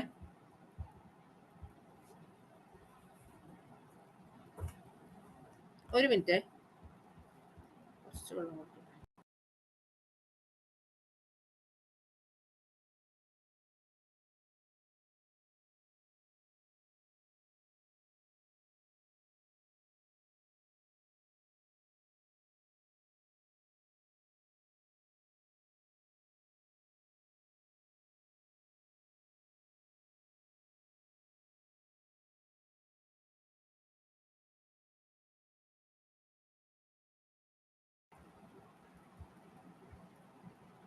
അപ്പൊ സ്വേദനം, ഡിസ്റ്റിലേഷൻ എന്ന് പറഞ്ഞ സാധനം രണ്ട് കാര്യങ്ങൾക്കാണ് ഉപയോഗിക്കുക. ഒന്ന് തമ്മിൽ കലരുന്നതിന് ഉപയോഗിക്കും, പിന്നെ ഒരെണ്ണം ബാഷ്പീകരണ സ്വഭാവം ഉണ്ടെങ്കിലും മറ്റേതിന് ബാഷ്പീകരണ സ്വഭാവം ഇല്ലാത്ത കേസിലും ഈ പറഞ്ഞ സ്വേദനം എന്ന് പറഞ്ഞ മെത്തേഡ് യൂസ് ചെയ്യും കേട്ടോ. ഓക്കെ, അടുത്തതാണ് അംശിക സ്വേദനം എന്ന് പറഞ്ഞ ഒരു മെത്തേഡ് കേട്ടോ. ഫ്രാക്ഷണൽ ഡിസ്റ്റിലേഷൻ എന്ന് പറയും. ഫ്രാക്ഷണൽ ഡിസ്റ്റിലേഷൻ നമ്മൾ ഘടകങ്ങളുടെ തിളനിലയിൽ തമ്മിൽ ചെറിയ വ്യത്യാസം ഉള്ള മിശ്രിതമാണെങ്കിൽ അത് വേർതിരിക്കേണ്ട മാർഗമാണ് അംശിക സ്വേദനം. അതായത് ഈ എത്തനോളും മെഥനോളും പരസ്പരം കലരുന്ന ദ്രാവകങ്ങളാണ്. രണ്ടിന്റെയും തിളനില തമ്മിൽ കമ്പാരിറ്റീവ്ലി വലിയ വ്യത്യാസമൊന്നുമില്ല. 178, ഇതൊന്നും കാണാണ്ട് പഠിക്കേണ്ട കേട്ടോ, ഇതൊക്കെ ജസ്റ്റ് ഒന്ന് വായിച്ചാൽ മതി. 78 ഡിഗ്രി സെൽഷ്യസ് ആണ്, ഇത് 65 ഡിഗ്രി സെൽഷ്യസ് ആണ്. ഡിഗ്രിന്ന് ഇങ്ങനെയല്ല എഴുതാം, മുകളിൽ ഡിഗ്രിയുടെ ഒരു ചിഹ്നം ഇട്ടിട്ട് സെൽഷ്യസ് എന്നാണ് എഴുതാം. ഓക്കെ, അപ്പൊ ഇത് ജസ്റ്റ് മനസ്സിലാക്കിയാൽ മതി. അപ്പൊ പരസ്പരം കലരുന്ന, ഇത് SCERT ബുക്കിലുള്ളത് കൊണ്ടാണ് ഞാൻ എടുക്കണത് കേട്ടോ. SCERTന്ന് ചോദ്യങ്ങൾ വരാൻ സാധ്യതയുള്ളതുകൊണ്ട് ഞാൻ പറഞ്ഞു പോണതാണ്. അപ്പൊ പരസ്പരം കലരുന്ന ദ്രാവകങ്ങളായ എത്തനോള്, മെഥനോള് എന്നിവ വേർതിരിക്കുന്നത് അംശിക സ്വേദനം. അതായത് ഘടകങ്ങളുടെ തിളനില തമ്മിൽ ചെറിയ വ്യത്യാസം ഉണ്ടെങ്കിൽ അതിനെ വേർതിരിക്കേണ്ട മാർഗമാണ് ഫ്രാക്ഷണൽ ഡിസ്റ്റിലേഷൻ കേട്ടോ. ഇതൊന്നൊന്ന് നോട്ട് ചെയ്യണേ. പെട്രോൾ, ഡീസൽ, മണ്ണെണ്ണ, നാഫ്ത അങ്ങനെയുള്ള പെട്രോളിയം ഉൽപ്പന്നങ്ങൾ വേർതിരിക്കണ മെത്തേഡ് ഏതാന്ന് ചോദിക്കാറുണ്ട്. അത് അംശിക സ്വേദനാണ് കേട്ടോ. പെട്രോൾ, ഡീസൽ, മണ്ണെണ്ണ ഇങ്ങനെയുള്ള സാധനങ്ങൾ വേർതിരിക്കണ മെത്തേഡ് ചോദിക്കാറുണ്ട്, അംശിക സ്വേദനം. ഓക്കെ, ജസ്റ്റ് ഒന്ന് മനസ്സിലാക്കി ഇരുന്നാൽ മതി കേട്ടോ. വായിച്ചു പോവാ, ടെക്സ്റ്റിലുള്ളതാണ്, SCERTയിൽ പറയണത് കൊണ്ടാണ് കേട്ടോ. ഇനി നേരത്തെ നമ്മൾ പറഞ്ഞിരുന്ന കാര്യം പരസ്പരം കലരുന്ന ദ്രാവകങ്ങളാണ്. ഇവിടെ പരസ്പരം കലരാത്ത ദ്രാവകങ്ങളെ മിശ്രിതത്തിൽ നിന്നും വേർതിരിക്കുന്ന ഉപകരണമാണ് സെപ്പറേറ്റിംഗ് ഫണൽ. സെപ്പറേറ്റിംഗ് ഫണൽ എന്ന് പറഞ്ഞത് അതായത് കണികകളുടെ ഭാരവ്യത്യാസത്തിന്റെ അടിസ്ഥാനത്തിൽ മിശ്രിതത്തിലെ ഘടകങ്ങളെ വേർതിരിക്കുന്ന, കണികകളുടെ ഭാരവ്യത്യാസത്തിന്റെ അടിസ്ഥാനത്തിൽ പറയണ ഏതാണ്, അതിന്റെ പേരാണ് സെൻട്രിഫ്യൂഗേഷൻ. ഇത് നോക്കിയാൽ മതി. ക്ലിനിക്കൽ ലാബുകളിൽ രക്തസാമ്പിളുകളിൽ നിന്ന് രക്തകോശം വേർതിരിക്കുന്നതിനുള്ള മാർഗം ഏതാന്ന് ചോദിച്ചാൽ സെൻട്രിഫ്യൂഗേഷൻ. ഇത് പഠിക്കാം. ക്ലിനിക്കൽ ലാബുകളിൽ രക്തസാമ്പിളുകളിൽ നിന്ന് രക്തകോശം വേർതിരിക്കാൻ ഉപയോഗിക്കുന്ന മാർഗം സെൻട്രിഫ്യൂഗേഷൻ. ഇത് പഠിക്കുക. പെട്രോൾ, ഡീസൽ, മണ്ണെണ്ണ, നാഫ്ത അത് വേർതിരിക്കുന്നത് അംശിക സ്വേദനം വഴിയാണെന്ന് പഠിക്കുക. തമ്മിൽ തിളനിലയില് വലിയ വ്യത്യാസം ഉണ്ടെങ്കിലും അതേപോലെ ഒരെണ്ണത്തിന് ബാഷ്പീകരണ സ്വഭാവം ഉണ്ടെങ്കിൽ ഉപയോഗിക്കേണ്ട മെത്തേഡ് സ്വേദനം. ഓക്കെ, ആ പ്രാക്ടിക്കൽ ആയിട്ടുള്ള കാര്യമാണ് പഠിക്കേണ്ടത്. പെട്രോൾ, ഡീസൽ, മണ്ണെണ്ണയിൽ അംശിക സ്വേദനം. അതേപോലെ ക്ലിനിക്കൽ ലാബുകളിൽ ഉപയോഗിക്കണ മെത്തേഡ് സെൻട്രിഫ്യൂഗേഷൻ. ക്ലിയർ അല്ലേ?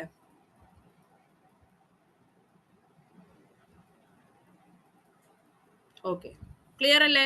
പറയണോ? ഫാസ്റ്റ് ആവണ്ട.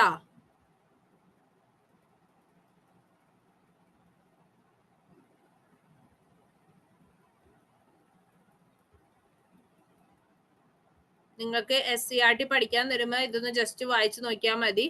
അപ്പൊ ഒന്നും കൂടി പഠിക്കും നിങ്ങള്. ഓക്കെ, ക്ലിയർ ആണെന്ന് തോന്നുന്നു.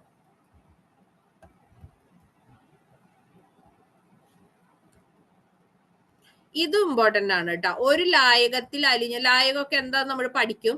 ഒരു ലായകത്തിൽ അലിഞ്ഞു ചേർന്ന ഒന്നിലധികം ലീനങ്ങളെ, ലീനങ്ങൾ എന്ന് പറഞ്ഞു കഴിഞ്ഞാൽ വേറൊന്നും ഇല്ല. നമ്മളിപ്പോ ഒരു സോൾട്ട് സൊല്യൂഷൻ ആണെന്നുണ്ടെങ്കിൽ അതിലെ ഉപ്പിനെ നമ്മൾ ലീനം എന്ന് പറഞ്ഞു, വെള്ളത്തിനെ നമ്മൾ ലായകം എന്ന് പറയും, മാത്രമേ ഉള്ളൂ. അത് നമുക്ക് ഡീറ്റെയിൽ ആയിട്ട് പറയാം. ഒരു ലായകത്തിൽ അലിഞ്ഞു ചേർന്ന ഒന്നിലധികം ലീനങ്ങളെ വേർതിരിക്കാൻ ഉപയോഗിക്കുന്ന മെത്തേഡാണ്, മാസ് എന്നല്ല മെത്തേഡാണ് കേട്ടോ, ക്രോമാറ്റോഗ്രഫി കേട്ടോ. ഒരേ ലായകത്തിൽ അലിഞ്ഞു ചേർന്ന ഒന്നിലധികം ലീനങ്ങളെ വേർതിരിക്കാൻ ഉപയോഗിക്കുന്ന മെത്തേഡാണ് ക്രോമാറ്റോഗ്രഫി. ഇത് ഇമ്പോർട്ടന്റ് ആണ്, ചോദിക്കാറുണ്ട്. ഒരു ലായകത്തിൽ അലിഞ്ഞിരിക്കുന്ന ഒന്നിലധികം ലീനങ്ങളെ വേർതിരിക്കാൻ ഉപയോഗിക്കുന്ന മെത്തേഡ് ക്രോമാറ്റോഗ്രഫി. നിറമുള്ള പദാർത്ഥങ്ങൾ വേർതിരിക്കാനും അതേപോലെ രക്തത്തിൽ കലർന്ന വിഷാംശങ്ങളൊക്കെ, രക്തമല്ല, ഭക്ഷണത്തിൽ കലർന്ന വിഷാംശങ്ങൾ വേർതിരിക്കാനും ക്രോമാറ്റോഗ്രഫി ഉപയോഗിക്കുന്നു കേട്ടോ. ഓക്കെ,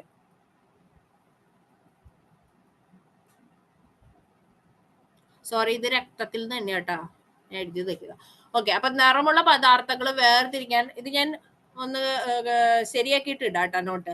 നിറമുള്ള പദാർത്ഥങ്ങൾ വേർതിരിക്കാനും രക്തത്തിൽ കലർന്ന വിഷാംശങ്ങൾ വേർതിരിക്കാനും ഒക്കെ ക്രോമാറ്റോഗ്രഫി ആണ് ഉപയോഗിക്കണത് കേട്ടോ. ഓക്കെ, അപ്പോ ഒരു ലായകത്തിൽ ഒന്നിലധികം ലീനങ്ങൾ അലിഞ്ഞു ചേർന്നിട്ടുണ്ടെങ്കിൽ നമ്മൾ ഉപയോഗിക്കേണ്ടത് ക്രോമാറ്റോഗ്രഫി കേട്ടോ.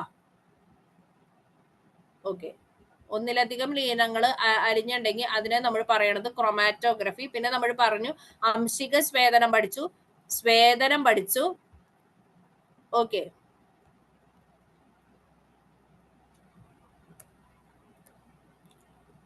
ഈ പ്രാക്ടിക്കൽ ആയിട്ടുള്ള കാര്യം നോക്കി പോവാ.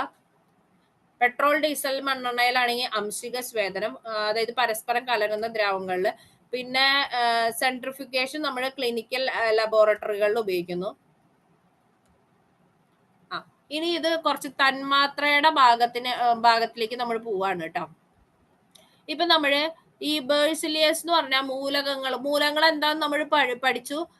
ശുദ്ധപദാർത്ഥങ്ങൾ പിന്നെയും ഘടകങ്ങളാക്കാൻ പറ്റാത്തതിനെ നമ്മൾ പറയണ പേരാണ് മൂലകങ്ങൾ. നമ്മൾ പഠിച്ച മൂലകാണ് സോഡിയം, അതേപോലെ നൈട്രജൻ, ക്ലോറിൻ, അങ്ങനെ ഒരുപാട് മൂലകങ്ങൾ നമ്മൾ പഠിച്ചിട്ടുണ്ട്.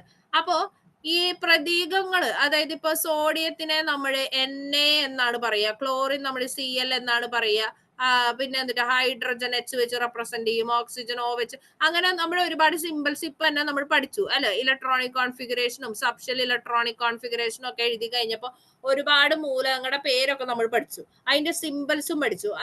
ഇപ്പം മഗ്നീഷ്യം Mg വെച്ചാൽ നമ്മൾ റെപ്രസെന്റ് ചെയ്യുക. അപ്പൊ ഇങ്ങനെ മൂലകങ്ങൾക്ക് ഇങ്ങനെയുള്ള റെപ്രസെന്റേഷൻ സിമ്പിൾസ് നൽകിയ ആളുടെ പേരാണ് ബേഴ്സിലിയസ്. മൂലകങ്ങൾക്ക് ആധുനിക രീതിയിലുള്ള പ്രതീക സമ്പ്രദായം ആവിഷ്കരിച്ച ശാസ്ത്രജ്ഞനാണ് ബേഴ്സിലിയസ്. ഇമ്പോർട്ടന്റ് ആട്ടോ ബേഴ്സിലിയസ്. പിന്നെ അതേപോലെ തന്നെ സെലീനിയം, തോറിയം, സിറിയം, സിലിക്കൺ എന്നീ മൂലകങ്ങളൊക്കെ കണ്ടുപിടിച്ചതും ബേഴ്സിലിയസ് ആണ് കേട്ടോ. ഈ മൂലകങ്ങൾ കണ്ടുപിടിച്ചത് ഒരു വട്ടം സ്റ്റേറ്റ്മെന്റിൽ ചോദിച്ചിട്ടുണ്ട്. സെലീനിയം, തോറിയം, സിലിക്കൺ ഇതൊക്കെ കണ്ടുപിടിച്ചത് ആരാണെന്ന് ചോദിച്ചിട്ടുണ്ട്. ബേഴ്സിലിയസ് കേട്ടോ. ഓക്കെ, ഇനി ഈ തന്മാത്രയെ പറ്റിയാണ് നമ്മൾ ഇനി പഠിക്കാൻ പോകുന്നത്. ഒരു മൂലകത്തിന്റെ സ്വതന്ത്രമായും സ്ഥിരമായും നിൽക്കാൻ കഴിയുന്ന ഏറ്റവും ചെറിയ കണത്തിനെ നമ്മൾ പറയുന്ന പേരാണ് തന്മാത്ര. സ്വതന്ത്രമായിട്ട് നിൽക്കാൻ പറ്റണം, അതേപോലെ സ്ഥിരമായിട്ട് നിൽക്കാൻ പറ്റണം. അങ്ങനെ സ്വതന്ത്രമായിട്ടും സ്ഥിരമായിട്ടും നിൽക്കാൻ കഴിയുന്ന കണികനെ നമ്മൾ പറയുന്ന പേരാണ് തന്മാത്ര. ആറ്റങ്ങൾ കൂടി ചേർന്നാണ് തന്മാത്രകൾ ഉണ്ടാവുന്നത് കേട്ടോ. ആറ്റങ്ങൾ കൂടി ചേർന്നാണ് തന്മാത്രകൾ ഫോം ചെയ്യണത്. ഓക്കെ, ഇപ്പൊ ഇവിടെ നോക്കിയേ, ഇവിടെ ഹീലിയം He വെച്ച് നമ്മൾ റെപ്രസെന്റ് ചെയ്യണു, ആർഗൺ Ar വെച്ച് റെപ്രസെന്റ് ചെയ്യണു. അങ്ങനെ ഒരാറ്റം മാത്രം, ഇതിപ്പോ ഹീലിയം എന്ന് പറഞ്ഞ ഒരാറ്റമുള്ളൂ, ആർഗൺ എന്ന് പറഞ്ഞ ഒരൊറ്റ ആറ്റമുള്ളൂ. അപ്പൊ ഒരാറ്റം മാത്രമുള്ള മൂലക തന്മാത്രകൾ അറിയപ്പെടുന്നതാണ് ഏക ആറ്റോമിക് തന്മാത്ര. ഇവിടെ നോക്കിയേ, ഇത് സ്വതന്ത്രമായിട്ട് സ്ഥിരമായിട്ട് നിൽക്കാൻ കഴിയുന്ന ഒരു കണാണ് അല്ലെ. അപ്പൊ ഈ പറഞ്ഞ ഹീലിയോ മാർഗോ ഒക്കെ സ്വതന്ത്രമായിട്ട് സ്ഥിരമായിട്ട് നിൽക്കാൻ കഴിയുന്ന ഒരു ആറ്റാണ്. അപ്പൊ ഇതിനെ ഒരാറ്റം മാത്രമുള്ള മൂലക തന്മാത്രനെ നമ്മൾ പറയുന്ന പേരാണ് ഏക ആറ്റോമിക തന്മാത്രകൾ. എക്സാമ്പിൾ പഠിക്കണേ, ഹീലിയം, ആർഗൺ. ഇനി രണ്ടാറ്റങ്ങളുള്ള മൂലക തന്മാത്രനെ നമ്മൾ പറയുന്ന പേരാണ് ദ്വയാറ്റോമിക. ഇതൊന്നും ഞാൻ കറക്റ്റ് ചെയ്തിടാട്ടോ നോട്ടില്. വേറെ ഒന്നുമില്ല, ഹൈഡ്രജൻ ഒറ്റയ്ക്ക് ഇങ്ങനെ നിൽക്കില്ല, എച്ചിന്റെ കൂടെ എപ്പോഴും H2 ആയിട്ടാ നിൽക്കുള്ളൂ. ഓക്സിജൻ ആണെങ്കിൽ O2 വെച്ചിട്ടാണ് നിൽക്കുള്ളൂ. Cl2 ആണെങ്കിൽ ഒരിക്കലും ഒരുമിച്ച് ഒറ്റയ്ക്ക് നിൽക്കില്ല. Cl എപ്പോഴും ഒരു ക്ലോറിനെയും കൂടി കൂട്ടുപിടിച്ചേ നിൽക്കുള്ളൂ. ഹൈഡ്രജൻ എപ്പോഴും അതാണ് അതിന്റെ ഒരു സ്റ്റേബിൾ കണ്ടീഷൻ എന്ന് പറയുന്നത്. അപ്പൊ രണ്ടാറ്റങ്ങളുള്ള മൂലക തന്മാത്രകളെ നമ്മൾ പറയുന്ന പേരാണ് ദ്വയാറ്റോമിക തന്മാത്രകൾ, ഡൈ ആറ്റോമിക്. ഇവിടെ നോക്കിയേ, ഹൈഡ്രജന്റെ കേസിൽ 2 ഹൈഡ്രജൻ തന്മാത്രകളാണ് ഒരുമിച്ച് നിൽക്കുള്ളൂ. ഓക്സിജന്റെ കേസിലാണെങ്കിൽ 2 ഓക്സിജൻ തന്മാത്രകൾ കൂടി ചേർന്നാണ് നിൽക്കുള്ളൂ. അപ്പൊ അങ്ങനെയുള്ള 2 ആറ്റങ്ങൾ കൂടി ചേർന്നുള്ള തന്മാത്രനെ നമ്മൾ പറയുന്ന പേരാണ് ഡൈആറ്റോമിക്. ഇനി 2-ലധികം ആറ്റങ്ങൾ അടങ്ങിയ മൂലക തന്മാത്രനെ നമ്മൾ പറയുന്ന പേരാണ് ബഹു ആറ്റോമിക തന്മാത്രകൾ. എക്സാമ്പിൾ P4S8 കേട്ടോ, ഞാൻ കറക്റ്റ് ചെയ്തിട്ടാവേ. P4S8 അത് എലമെന്റ് അല്ല, ഫോസ്ഫറസ് 4 എണ്ണമായിട്ടാ നിൽക്കുള്ളൂ, സൾഫർ 8 എണ്ണമായിട്ടാ നിൽക്കുള്ളൂ. ഓക്കെ, അപ്പോ ഇതിനെയാണ് ബഹു ആറ്റോമിക തന്മാത്രകൾ എന്ന് പറയാം. ക്ലിയർ ആയോ? ഡൗട്ട് ഉണ്ടോ?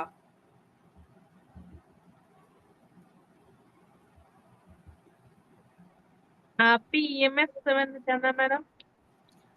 എന്ന് പറഞ്ഞാൽ ഫോസ്ഫറസ് ആണ്, P4 ഫോസ്ഫറസ്. S8 എന്ന് പറഞ്ഞാൽ സൾഫർ ആണ്, സൾഫർ 8 എണ്ണം കൂടിയേ നിൽക്കുള്ളൂ. ഫോസ്ഫറസ് ആണെങ്കിൽ 4 ഫോസ്ഫറസ് ആറ്റങ്ങൾ കൂടി ചേർന്നാ നിൽക്കുള്ളൂ. അത് ഞാനൊന്ന് കറക്റ്റ് ചെയ്തിടാം, അത് കോമ ഇടേണ്ടതായിരുന്നു. P4,S8 എന്നാണ് കേട്ടോ, അത് ഞാൻ കറക്റ്റ് ചെയ്തിടാം, ശ്രദ്ധിച്ചില്ല കേട്ടോ. അപ്പൊ നോട്ടിൽ കറക്റ്റ് ചെയ്തിടാം.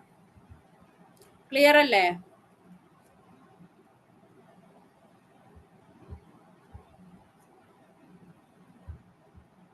അടുത്തേക്ക് പോട്ടെ, ഒരു ചെറിയ ടോപ്പിക് ഉള്ളൂ, അത് കഴിഞ്ഞാൽ നമുക്ക് നിർത്താം. ഇനി മറ്റേത് പുതിയ ടോപ്പിക് തുടങ്ങേണ്ടി വരും.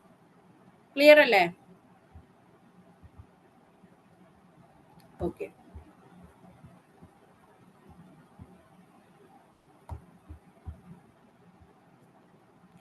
ഒരു രാസപ്രവർത്തനത്തിൽ പങ്കെടുക്കുന്ന പദാർത്ഥങ്ങളെ നമ്മൾ പറയുന്ന പേരാണ് അഭികാരകങ്ങൾ അല്ലെങ്കിൽ റിയാക്ടൻസ്. അത് നമ്മൾ ഇനി കെമിക്കൽ റിയാക്ഷൻസും ഇക്വേഷൻസും ഒക്കെ നോക്കും, അപ്പൊ ഒന്നും കൂടി പഠിക്കും. അപ്പൊ ഒരു രാസപ്രവർത്തനത്തിൽ പങ്കെടുക്കുന്ന പദാർത്ഥത്തിനെ നമ്മൾ പറയുന്ന പേരാണ് അഭികാരകങ്ങൾ അല്ലെങ്കിൽ റിയാക്ടൻസ്. ഈ റിയാക്ടൻസ് റിയാക്ട് ചെയ്ത് നമുക്ക് കിട്ടുന്ന സാധനമാണ് എന്ത്? രാസപ്രവർത്തനത്തിന്റെ ഫലമായിട്ട് ഉണ്ടാകുന്ന പദാർത്ഥമാണ് എന്ത്? ഉൽപ്പന്നങ്ങൾ അല്ലെങ്കിൽ പ്രൊഡക്റ്റ്. ഫോർ എക്സാമ്പിൾ ഹൈഡ്രജൻ എന്ന് പറഞ്ഞൊരു സാധനം, ഹൈഡ്രജനും ക്ലോറിനും കൂടി. അപ്പൊ ഹൈഡ്രജൻ H2, ഓക്കെ ഞാൻ പറയാം, H2. അപ്പൊ അതായത് ഒന്നുമില്ല, ഹൈഡ്രജനും ക്ലോറിനും കൂടി കമ്പൈൻ ചെയ്ത് ഹൈഡ്രജൻ ക്ലോറൈഡ് ഫോം ചെയ്യാന്ന് വിചാരിക്കും. ഹൈഡ്രജനും ക്ലോറിനും കമ്പൈൻ ചെയ്ത് ഹൈഡ്രജൻ ക്ലോറൈഡ് ഫോം ചെയ്യുകയാണെങ്കിൽ അവിടെ റിയാക്ടൻസ് എന്ന് പറയണത് ഹൈഡ്രജനും ക്ലോറിനാണ്. ഉണ്ടാവണ പ്രൊഡക്റ്റ് ആണ് ഹൈഡ്രജൻ ക്ലോറൈഡ്. അടുത്തൊരു എക്സാമ്പിൾ, ഹൈഡ്രജനും ഓക്സിജനും കൂടി റിയാക്ട് ചെയ്ത് വാട്ടർ ഫോം ചെയ്യുമ്പോൾ അവിടെ ഹൈഡ്രജനും ഓക്സിജനും കൂടി റിയാക്ട് ചെയ്തിട്ടാണ് പ്രൊഡക്റ്റ് ആയിട്ടുള്ള വെള്ളം ഉണ്ടാവണേ. അപ്പൊ അതിന്റെ റിയാക്ടൻസ് അല്ലെങ്കിൽ അഭികാരകങ്ങൾ എന്ന് പറയുന്നത് ഹൈഡ്രജനും ഓക്സിജനും. പ്രൊഡക്റ്റ് എന്ന് പറയുന്ന സാധനമാണ് വാട്ടർ എന്ന് പറയണത്. ക്ലിയർ അല്ലേ? ഡൗട്ട് ഉണ്ടോ? അത് ക്ലിയർ ആണോ?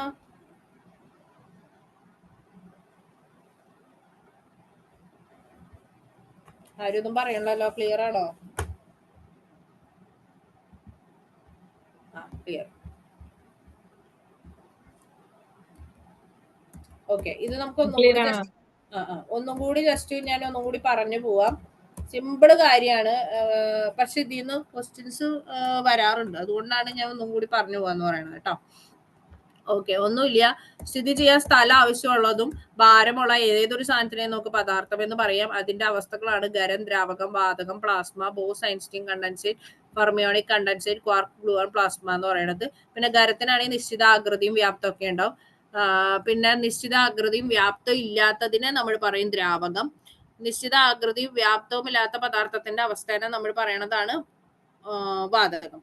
നാലാമത്തെ അവസ്ഥ പ്ലാസ്മാവസ്ഥയാണ്. സൂര്യനിലും നക്ഷത്രങ്ങളിലൊക്കെ എനർജി കാണപ്പെടുന്ന അവസ്ഥ പ്ലാസ്മാവസ്ഥയാണ്.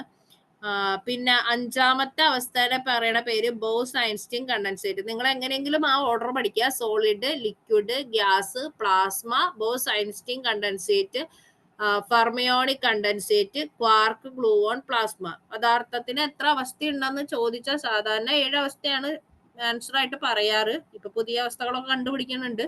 എന്നാലും സാധാരണ 7 അവസ്ഥയാണ് പറയാറ് കേട്ടോ. ഓക്കെ, പിന്നെ ഇത് നമുക്ക് അറിയണതാണ്. ഖരത്തിനെ ചൂടാക്കി കഴിഞ്ഞാൽ ദ്രാവകം കിട്ടും, ദ്രാവകത്തെ ചൂടാക്കിയ വാതകം കിട്ടും, വാതകത്തെ തണുപ്പിച്ച് കഴിഞ്ഞ് കഴിഞ്ഞാൽ തിരിച്ച് ദ്രാവകം കിട്ടും, ദ്രാവകത്തെ തിരിച്ച് തണുപ്പിച്ച് കഴിഞ്ഞാൽ ഖരം കിട്ടും.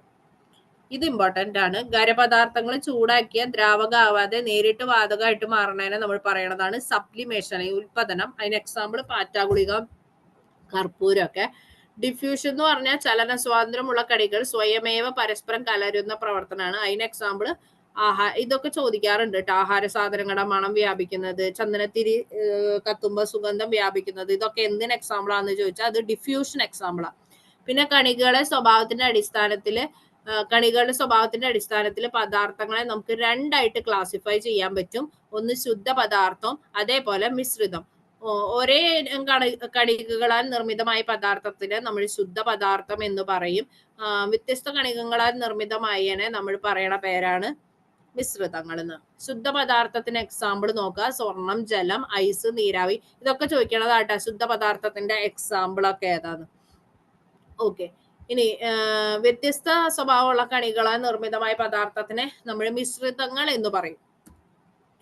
ഇനി ഈ പഞ്ചസാര എന്ന് പറഞ്ഞൊരു ശുദ്ധ പദാർത്ഥത്തിനെ നമുക്ക് പിന്നെയും ഘടകങ്ങളാക്കാൻ പറ്റും. അപ്പൊ ഈ പിന്നെയും ഘടകങ്ങളാക്കാൻ പറ്റാത്ത പറ്റാത്ത സാധനങ്ങളെ നമ്മൾ പറയണ പേരാണ് മൂലകങ്ങൾ. ഓക്കെ,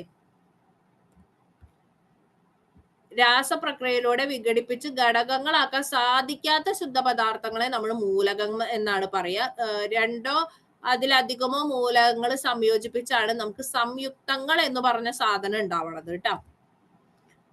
വ്യത്യസ്ത മിശ്രിതങ്ങൾക്ക് എക്സാമ്പിൾ ആണ് സോഡാവെള്ളം, മണ്ണ്, മണൽ. ഇതൊക്കെ ചോദിക്കാറുണ്ട്. മിശ്രിതത്തിന് എക്സാമ്പിള് കുറച്ച് എക്സാമ്പിൾ വരും.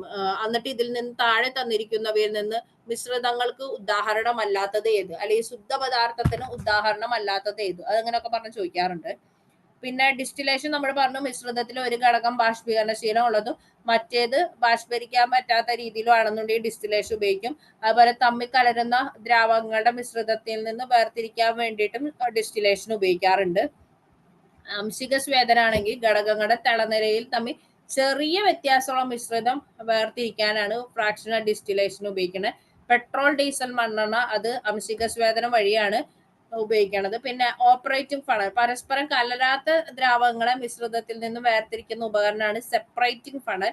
പിന്നെ സെൻട്രിഫ്യൂഗേഷൻ നോക്കുക. ക്ലിനിക്കൽ ലാബുകളിൽ രക്തസാമ്പിളുകൾ വേർതിരിക്കാൻ ഉപയോഗിക്കുന്ന മാർഗം സെൻട്രിഫ്യൂഗേഷൻ ആണ്. പിന്നെ ഒരേ ലായകത്തിൽ അലിഞ്ഞു ചേർന്ന ഒന്നിലധികം ലീനങ്ങളെ വേർതിരിക്കാൻ ഉപയോഗിക്കുന്ന മെത്തേഡാണ് ക്രോമാറ്റോഗ്രഫി. ക്ലിയർ അല്ലേ? എന്തെങ്കിലും ഡൗട്ട് ആർക്കെങ്കിലും ചോദിക്കാനുണ്ടോ? ഇതിനു മുന്നേ കെമിസ്ട്രി ക്ലാസ്സിൽ കെമിസ്ട്രിയുടെ ഏതെങ്കിലും ക്വസ്റ്റ്യൻസ് എക്സാം ഇട്ടപ്പോ കിട്ടാത്ത എന്തെങ്കിലും ഉണ്ടോ? ഡൗട്ട്, അങ്ങനെ എന്തെങ്കിലും ഡൗട്ട് ഉണ്ടോ?